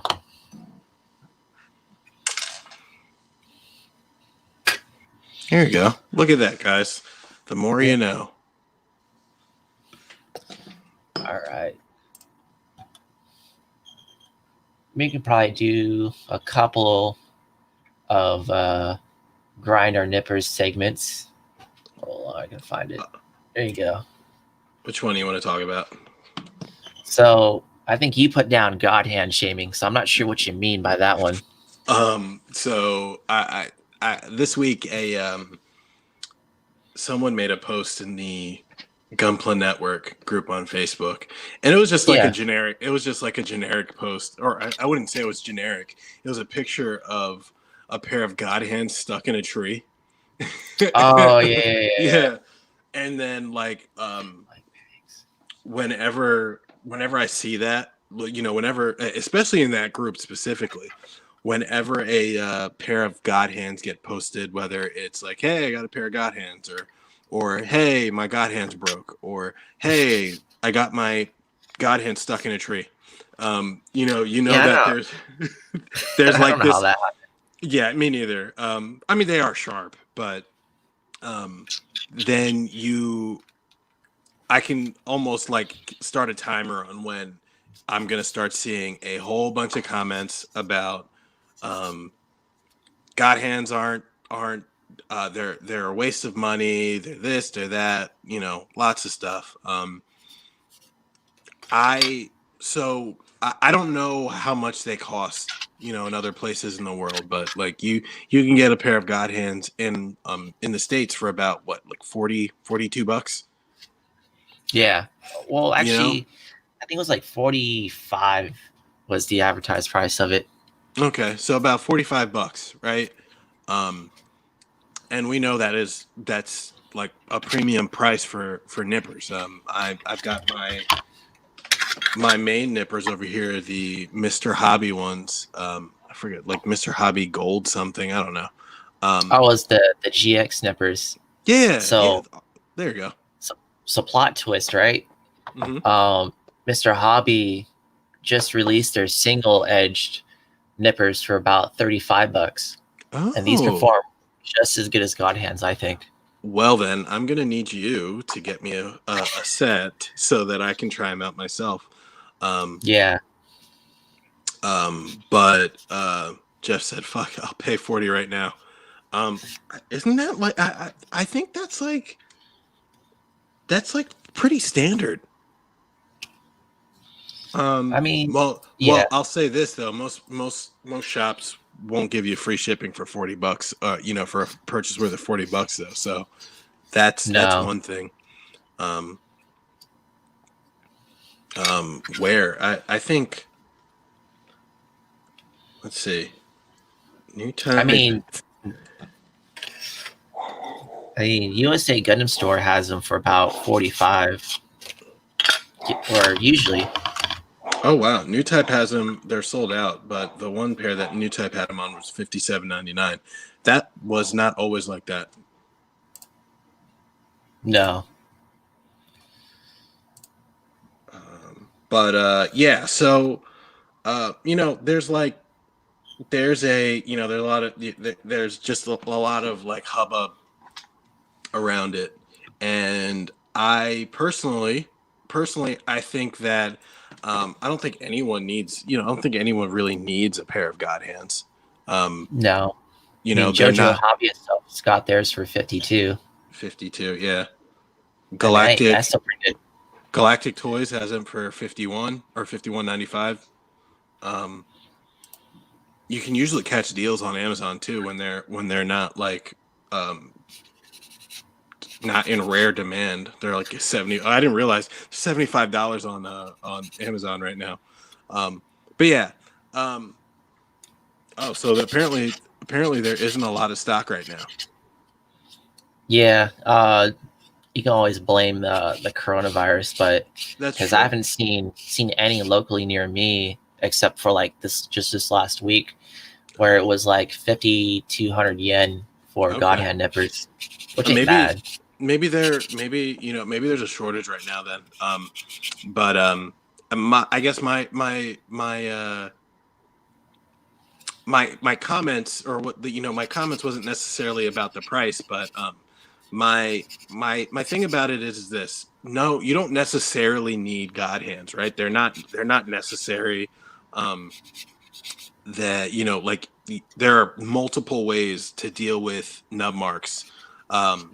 That said, uh they work. You know what I mean? Yeah, Like like it's not like we're not like it's not like we're saying that they like we're making up performance. They definitely work. The less you have to sand something, the better, especially when you're dealing with an area that's like rich with details and things like that. The yeah, less you want to sand something, the better. So um like for, and I'm going based on like the $45 price range because that's how much mine were when I bought them. But yeah, and I bought mine 3 years ago, and I'm still using them. And obviously, people have to also understand is that they shouldn't be your primary set of nippers. They're not. That's not no, what not they're at there all. for. They're You just know for cleanup. exactly. That's not what they're there for. Um, they're like they're there for the second cut, um, and that second cut is done very very well. Period. If whether or not you um and I'll tell you this: there are times that I would rather not have to shove something large into a place where like where there's a lot of detail to sand to get rid of that, to get rid of a pesky nub. And Yeah. sometimes, and not sometimes, the God hands will help me do that a lot. The only thing I'll say, and maybe it can't be possible because they are fragile. The only thing I said is that I wish that the blades were a little bit longer. I have Oh yeah, for these, the hard to reach areas. yeah, because these Mr. Hobby nippers are really good for that because they're longer and I can like get into places that I can't get my God hands into. But yeah. So that's pretty much how I feel about it. They're expensive, they're fragile, but they work. And they will save you time on sanding and all of that good stuff. So I still use my God hands all the time, and they work for me. I mean, I got a couple of God hands, one for resin cleanup, one for plastic model kits, and even I got backups too. So look at that. I mean, I got 2 spares just chilling on my hobby drawer. I don't have any spares. I should get one though. Yeah. I know, like, they've proven themselves to me. I know they work, and they're great in my toolbox. So, but yeah, it's almost like anti-elitism. I feel like, right? Like, I feel like people think that pushing God hands on people is like elitist, and Yeah. I don't push. I don't think I push them on people. I just let people know, like, they perform this task, and if you want that task to be performed, you should get them. Or you can Yeah, that's sand. fair. You know what I mean? Like, I have tons of little, like, these little they're like these little photo etch handles that I can put my sandpaper on, and they're great, and I still use these. There's definitely more than enough tools right now out there that you can get away with not doing that. But I can tell you that using these God hands makes it a lot. Makes me have to sand a lot less on plastic kits, at least. Oh yeah. Yeah. That's it. I think we covered enough on God hands. Yes. All right, so next one for our grinder nippers segment. So we got prices or pricing on kits. I think you put this down, but I'll just go ahead. I think we already talked. Yeah, we already talked about this though. It was like that comparison of like, oh well, I can, instead of the MGX, I can get 18 Big Mac meals from McDonald's. Like, okay. Yeah. So I don't think we don't really need to go into that one. Not at all. So then another thing I've noticed, right? We're both in a lot of US based Gunpla cell groups. Mm-hmm. It's like, I think there's a couple, like maybe 4 or 5 of them on Facebook as is. Yeah. But I've noticed an uptick or saturation of like P Bandai, Gundam base, and Expo kits in the US market. Absolutely. And people are trying to flip it, or at least take advantage of those who were unable to pre-order one or buy one. Absolutely. Like, it's mind-boggling because you're trying to sell something with the Bluefin label on it. It's like, I've noticed the same thing, and it's to the point where, for me, it's like, out of principle, I wouldn't even like engage in those people. Like, I'm seeing like heavy arms Eigel units going for like $90 to $100. Like, what? Yeah, it's a $60 kit. Yeah, right. Like, are you kidding? It's a $35 kit wrapped up in a $60 box. Yeah, pretty much. You know what I mean? Like, it's crazy to me. It absolutely crazy. And it's like one thing. It's one thing if Bluefin wasn't importing these kits, right? Like, it's one thing if they weren't, right? So, like, where you have to assume that the person selling it, at the least, he probably paid $80-$90 for that kit. But like, that's not the case anymore. Like, I'm seeing those Hazen Flays going for like $120 when they were I mean, we're talking about people are getting mad at $200 for a master grade, but people are paying over $100 for a high grade. Yeah, and charging that. That's crazy. Absolutely, that is crazy. Crazy. I mean, I see more people flipping those Gundam base and Expo kits, since we had that one recently in the US. Yep. And it's just because I'm not sure if they had the original intention of flipping them, or someone just trying to maybe notice the price went up. Yeah, or buyer's remorse or something. But like, it's crazy. Just yeah. Yep. I mean, it is what it is. Yeah, it's I don't know, it's kind of scummy, but like, I also look at it from the perspective, we look at it from the perspective as of people with a little bit more access and a little bit more know-how. So maybe there are some people that will, pay that convenience tax, not having to think about where it comes from or when to pre-order or whatever.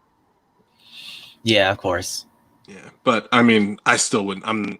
There's no way, absolutely no way I'm gonna pay, double, triple the price of those kits from someone in the U.S.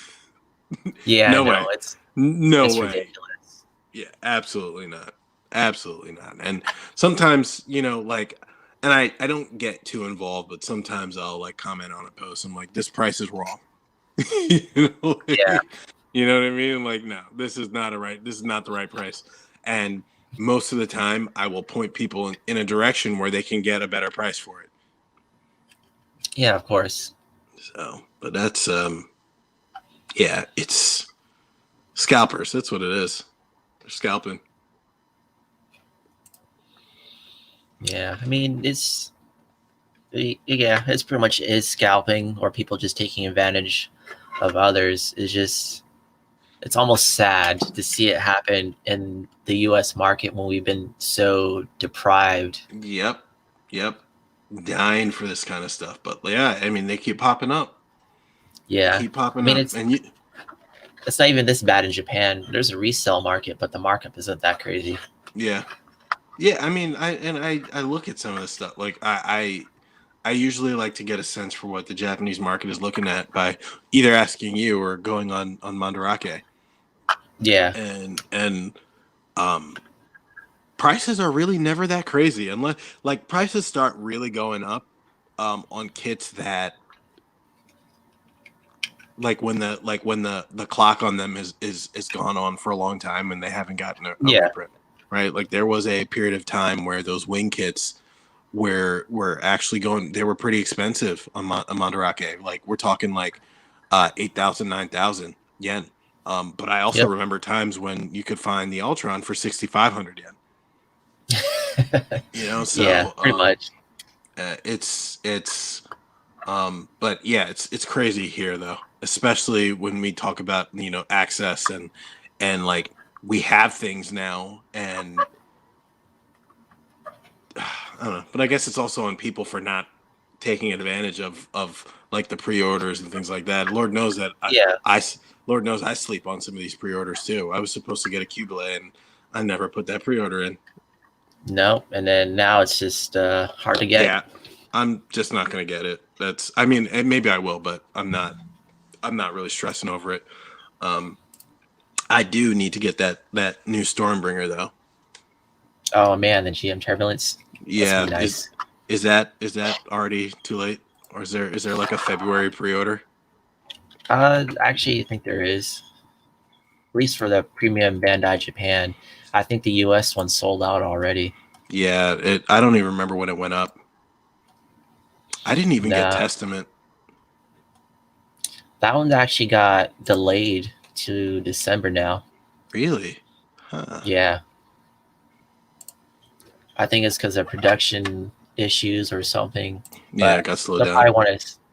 I'm not sure slowed down or if Bandai is just wanting to push through the PG Unleashed first before they focus on other kits. I gotcha. Yeah, which makes sense. All right. Yep, still January. Actually, yeah, January release for the GM Turbulence still. Is it open? Oh yeah, it's open. Oh, perfect. I'll slide you some cash soon because I need to get one. I need to get one. All right. I guess we can move on to community questions. So Mm-hmm. if you guys got anything out there, please post it up in the comments, YouTube, Facebook.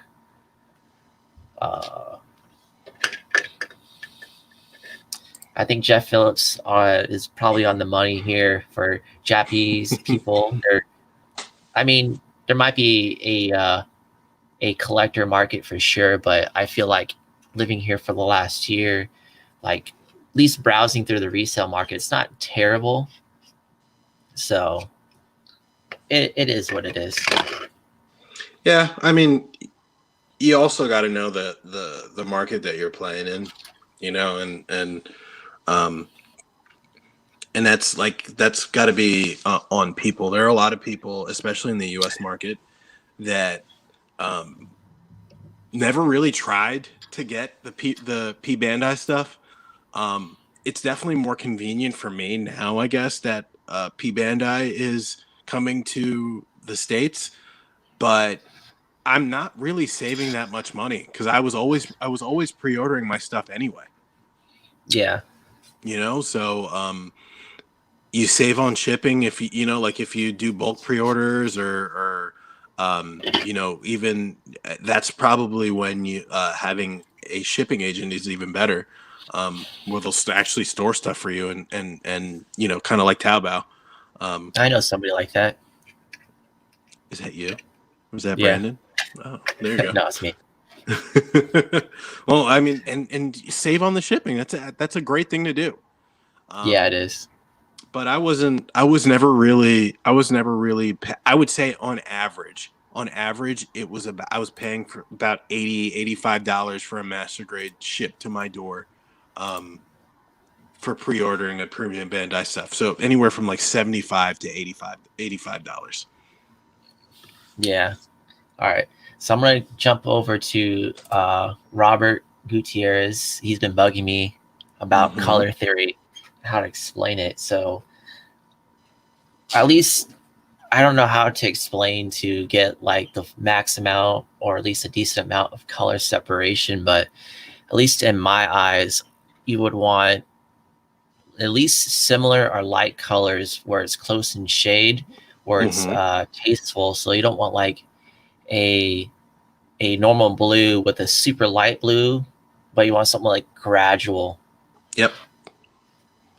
Um, let me see if I think you might be able to see it. So I got like 3 types of blues on this kit, where there be the base blue, and then get a little bit of darker blue, and then a lighter blue to kind of complement everything. But it's just same thing goes with the whites, because you don't want anything too dark of a gray, and you want the stuff to flow with it, and you just don't want like too too dark of a contrast with what I see people do, whether it be a a dark gray and a white or something just to contrast Yeah. between like the armor panels. You want it to flow well, not like, I mean, I understand doing darker colors for the smaller detail bits, but for the bigger armor panels, you wanted something like Mm-hmm. a couple of shades close.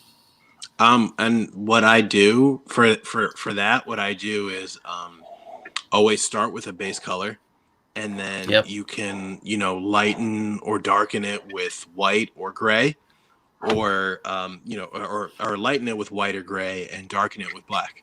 So Yep. and then depending on, I sometimes I get a little bit more.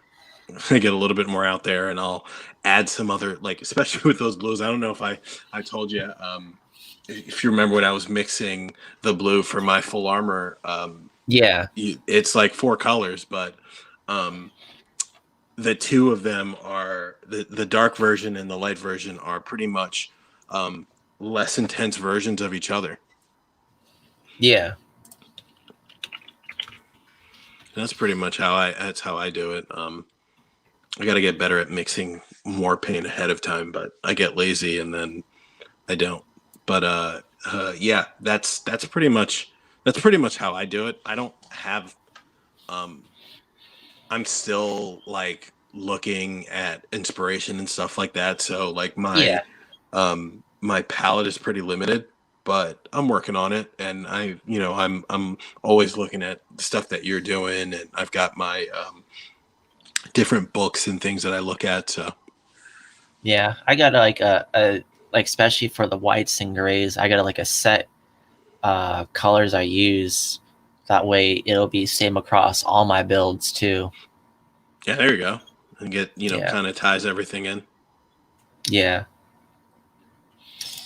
So Notorious asked how easy is get Gaia Notes paint in Japan. Um, Pretty easy, I would think.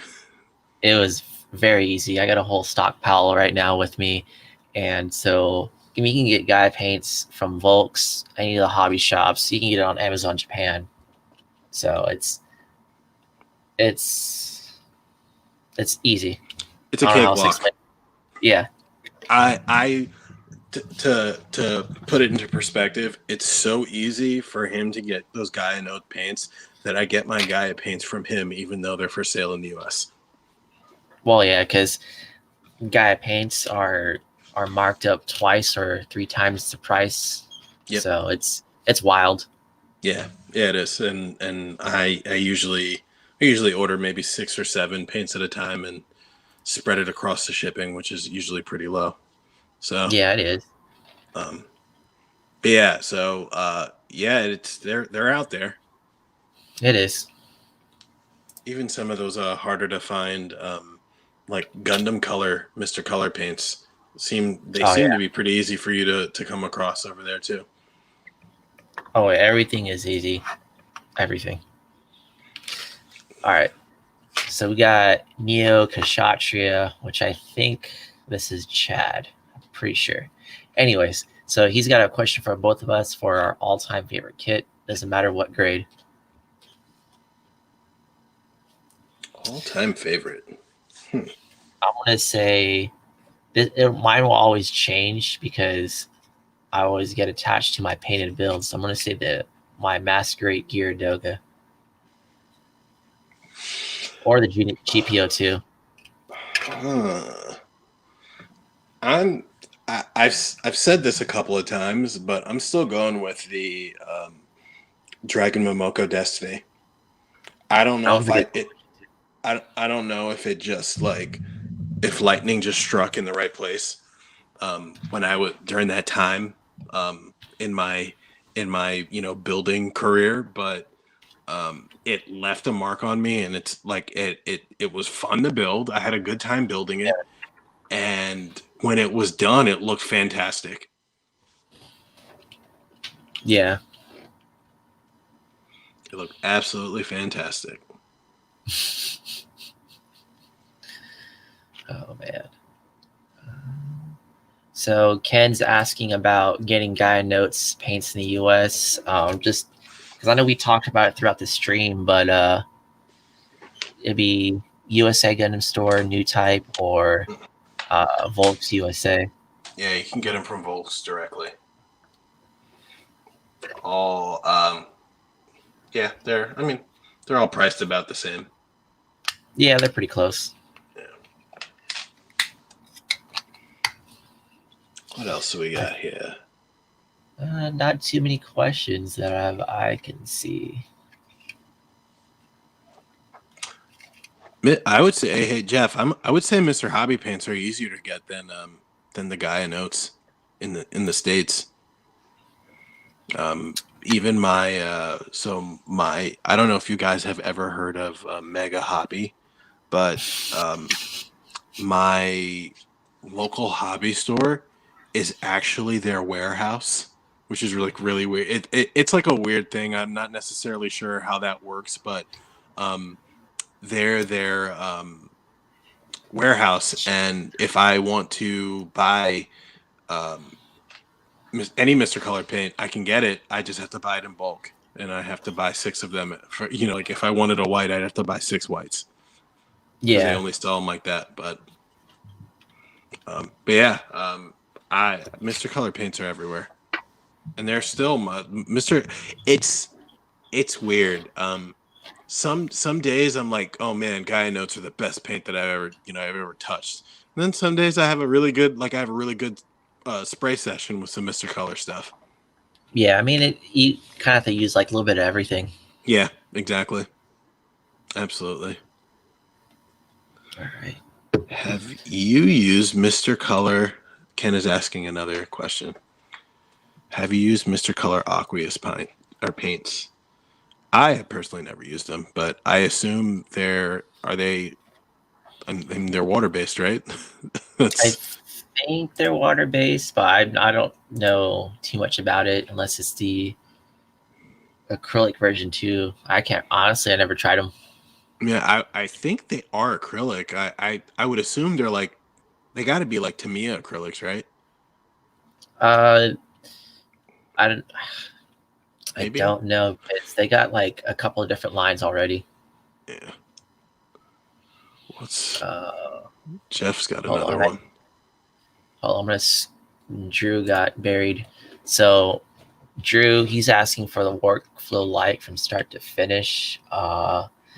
This one's a bit open ended because you don't know, depending on the kit you're dealing with, you can go ahead and clip everything, paint it, and then assemble. But depending on the type of kit, you have to assemble it, find any seam or mold lines or any issues with the frame.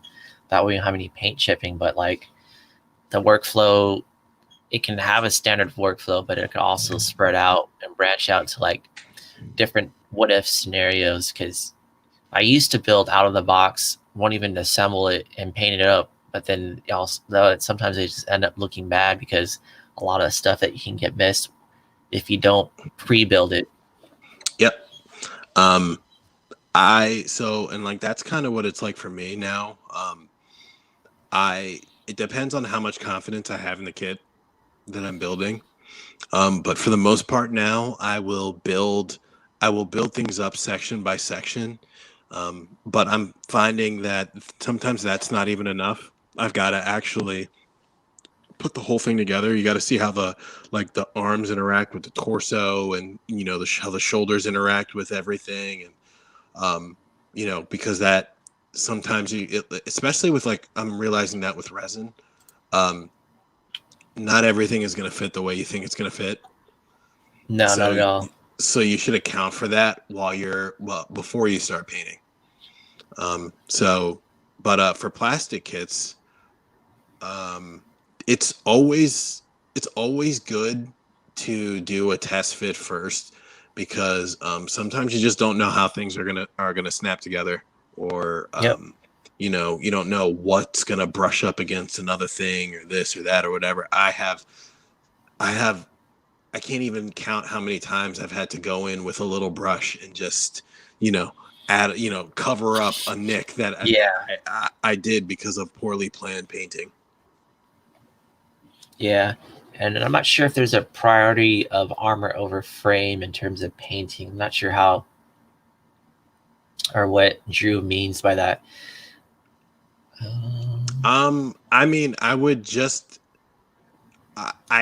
paint I would paint it the same way I would build it, like I guess in that order. Only because, you know, or I don't know actually. I mean, it's just important to know how the parts are going to interact with each other, right? And Yeah. at every level, even at the frame, right? Like you go and like you have the an exploded view of a leg, right? And then you paint Yeah. every part individually, and then you put it together, and now you have a whole bunch of parts scraping against each other, and your paint job is ruined. Yeah. But You he know? also brings a good point. Some people go all out painting the frame, Yeah. and other people skip it. So like, I used to go all out, and then now I just go a simple frame. And if there's pistons or anything like that, then I'll paint them. But uh, it just depends on the builder, because if they want to go beyond what is required, even though it gets covered up by the armor. Well, some people photograph too, right? So that Yeah. there's that. I'm getting to that point where I am doing a little bit more on the frame, but only for what's visible. I'm not. Yeah. I mean, I take entirely too long on these painted builds for me to start like detail painting stuff that's never going to be seen. But it's Yeah, it's a different hobby for everybody. So I it wouldn't knock is. anybody for doing that. No. What else we got? Jeff Phillips says he spends money every time we do a show. What are you buying, Jeff? Let us know. Well, like he's interested in this one resin conversion kit. I think I brought up last time was the SH Studio full armor double Zeta or the Faz. Oh yes, yes, yes. I have that in my Taobao cart right now. And then Yeah. I stumbled upon what is it, the Meow Double Oh, Zeta. Fortune Meow. Yeah. Yeah, there you go. That I love that as well. So now I have to Yeah. get both, unfortunately. I mean, best places is Taobao, of course, with the respective studio store. But even then, Taobao is hard to navigate, and I would recommend finding a Taobao agent, so that way they Agent. act as Yeah, a boarding service. absolutely. Absolutely. But yeah, I'm definitely that SH Studio Faz looks fantastic. I would say I wish it was a little bit more.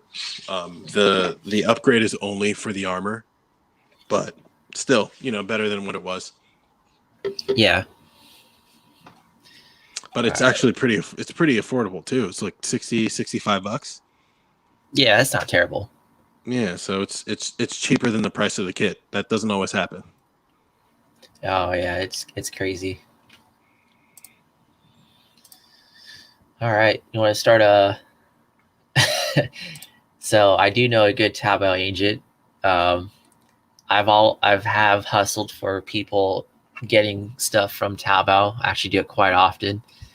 I mean, I have the benefit of actually it's cheaper to ship from China to Japan and then from China, no, not from China, from here to the US because I got the USPS, so it actually works out a lot. Yeah. I should take advantage of that. I'm gonna write that down. Yeah, I know, right? I'm paying. I get stuck paying ridiculous shipping prices. Yeah. To the especially with Superbuy and this coronavirus thing. I had to fight them. I had to fight them to charge me less for shipping. It worked, but I don't think I would take that risk again. I No. bought the Mechanicore GPO2 a couple months ago, and I bought it from King Toyland's Taobao shop. So pretty much that's as close to buying it directly from Mechanicore as you can get. Yep. But I got it, and I did a lot of research. I did a lot of research to make sure that it would cost the way it would. Like it would. I think I was looking at most. I think I was thinking I was going to pay like $110 or something like that at most. Yeah. But when it came, finally, they're like 220. I'm like, what the fuck are you talking about? Absolutely not. Absolutely not. But and one of the things is because they went with volumetric weight, because I think one of the longest side can only be 60. The longest side has to be 60 centimeters, I think, or centimeters. And mine was 61 according to them, which means that they use a completely different formula that made my package weigh twice as much as it actually weighed. And I told them, no, use the original weight. I asked you about this before, and you said this is what it was going to cost, and they actually did. So I had to pay up front, but they refunded me. They refunded me the difference. So it did end up costing me I think it was like $105 to ship, which is still a lot, but yeah. It's a big kit. So, Oh man. $169 for two G System best kits via EMS. Damn, I mean, that's Yeah. it's express delivery, so that's not necessarily a bad thing, but yeah, it's sometimes it's cheap, most of the time it's not. Yeah, I mean, paying for EMS does have his perks, but it does get expensive after a while. Yeah, I usually go with what did I use for? I used like a cheaper. I used a cheaper service. I forget what it was, and it came relatively clear. It was still an express service, but it was just cheaper. Yeah. EMS was like it was crazy. I don't understand why it was so much more expensive than the other options, but it was, and I didn't choose it.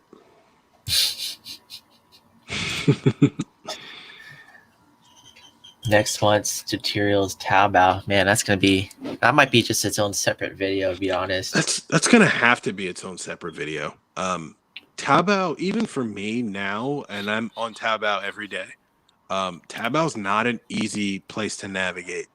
No, not at all. Especially when you don't have an account, because these login, like there's certain, especially like on the app and on the website, there's certain things that you can't get to if you don't have an account, especially if you it'll want to stop you from browsing. exactly, especially if you found like an item and you want to go into that seller's store to see what else they have. And signing up for a Taobao account is not easy either, even with the Google Chrome Translate. Yeah. So, but I wouldn't even worry about it. For the most part, you can browse Taobao via most of the forwarders, shipping agents. So I would do it that way. But if you're talking about, and I've said this before, if you're talking about Gundam stuff specifically, you got to find like universal search terms, because you can't even literally it's not even worth literally translating some stuff, because Yeah. it doesn't always translate the same in Chinese. So I'm always searching terms like for new Gundam I would search RX-93. And that's like a universal term, and you'll find, then you'll start digging through stuff for there. And if you're looking for Yeah. master grade stuff, right, then I would do RX-93 1/100, and then I would browse those results, and then I would find, this and that. And sometimes I'll add GK, and sometimes I'll get fancy if I'm in a browser, and I'll switch it to the Chinese language, and I'll copy and paste the title of that, and I'll paste it into That the works too. the Taobao search in Chinese, and I'll go through there.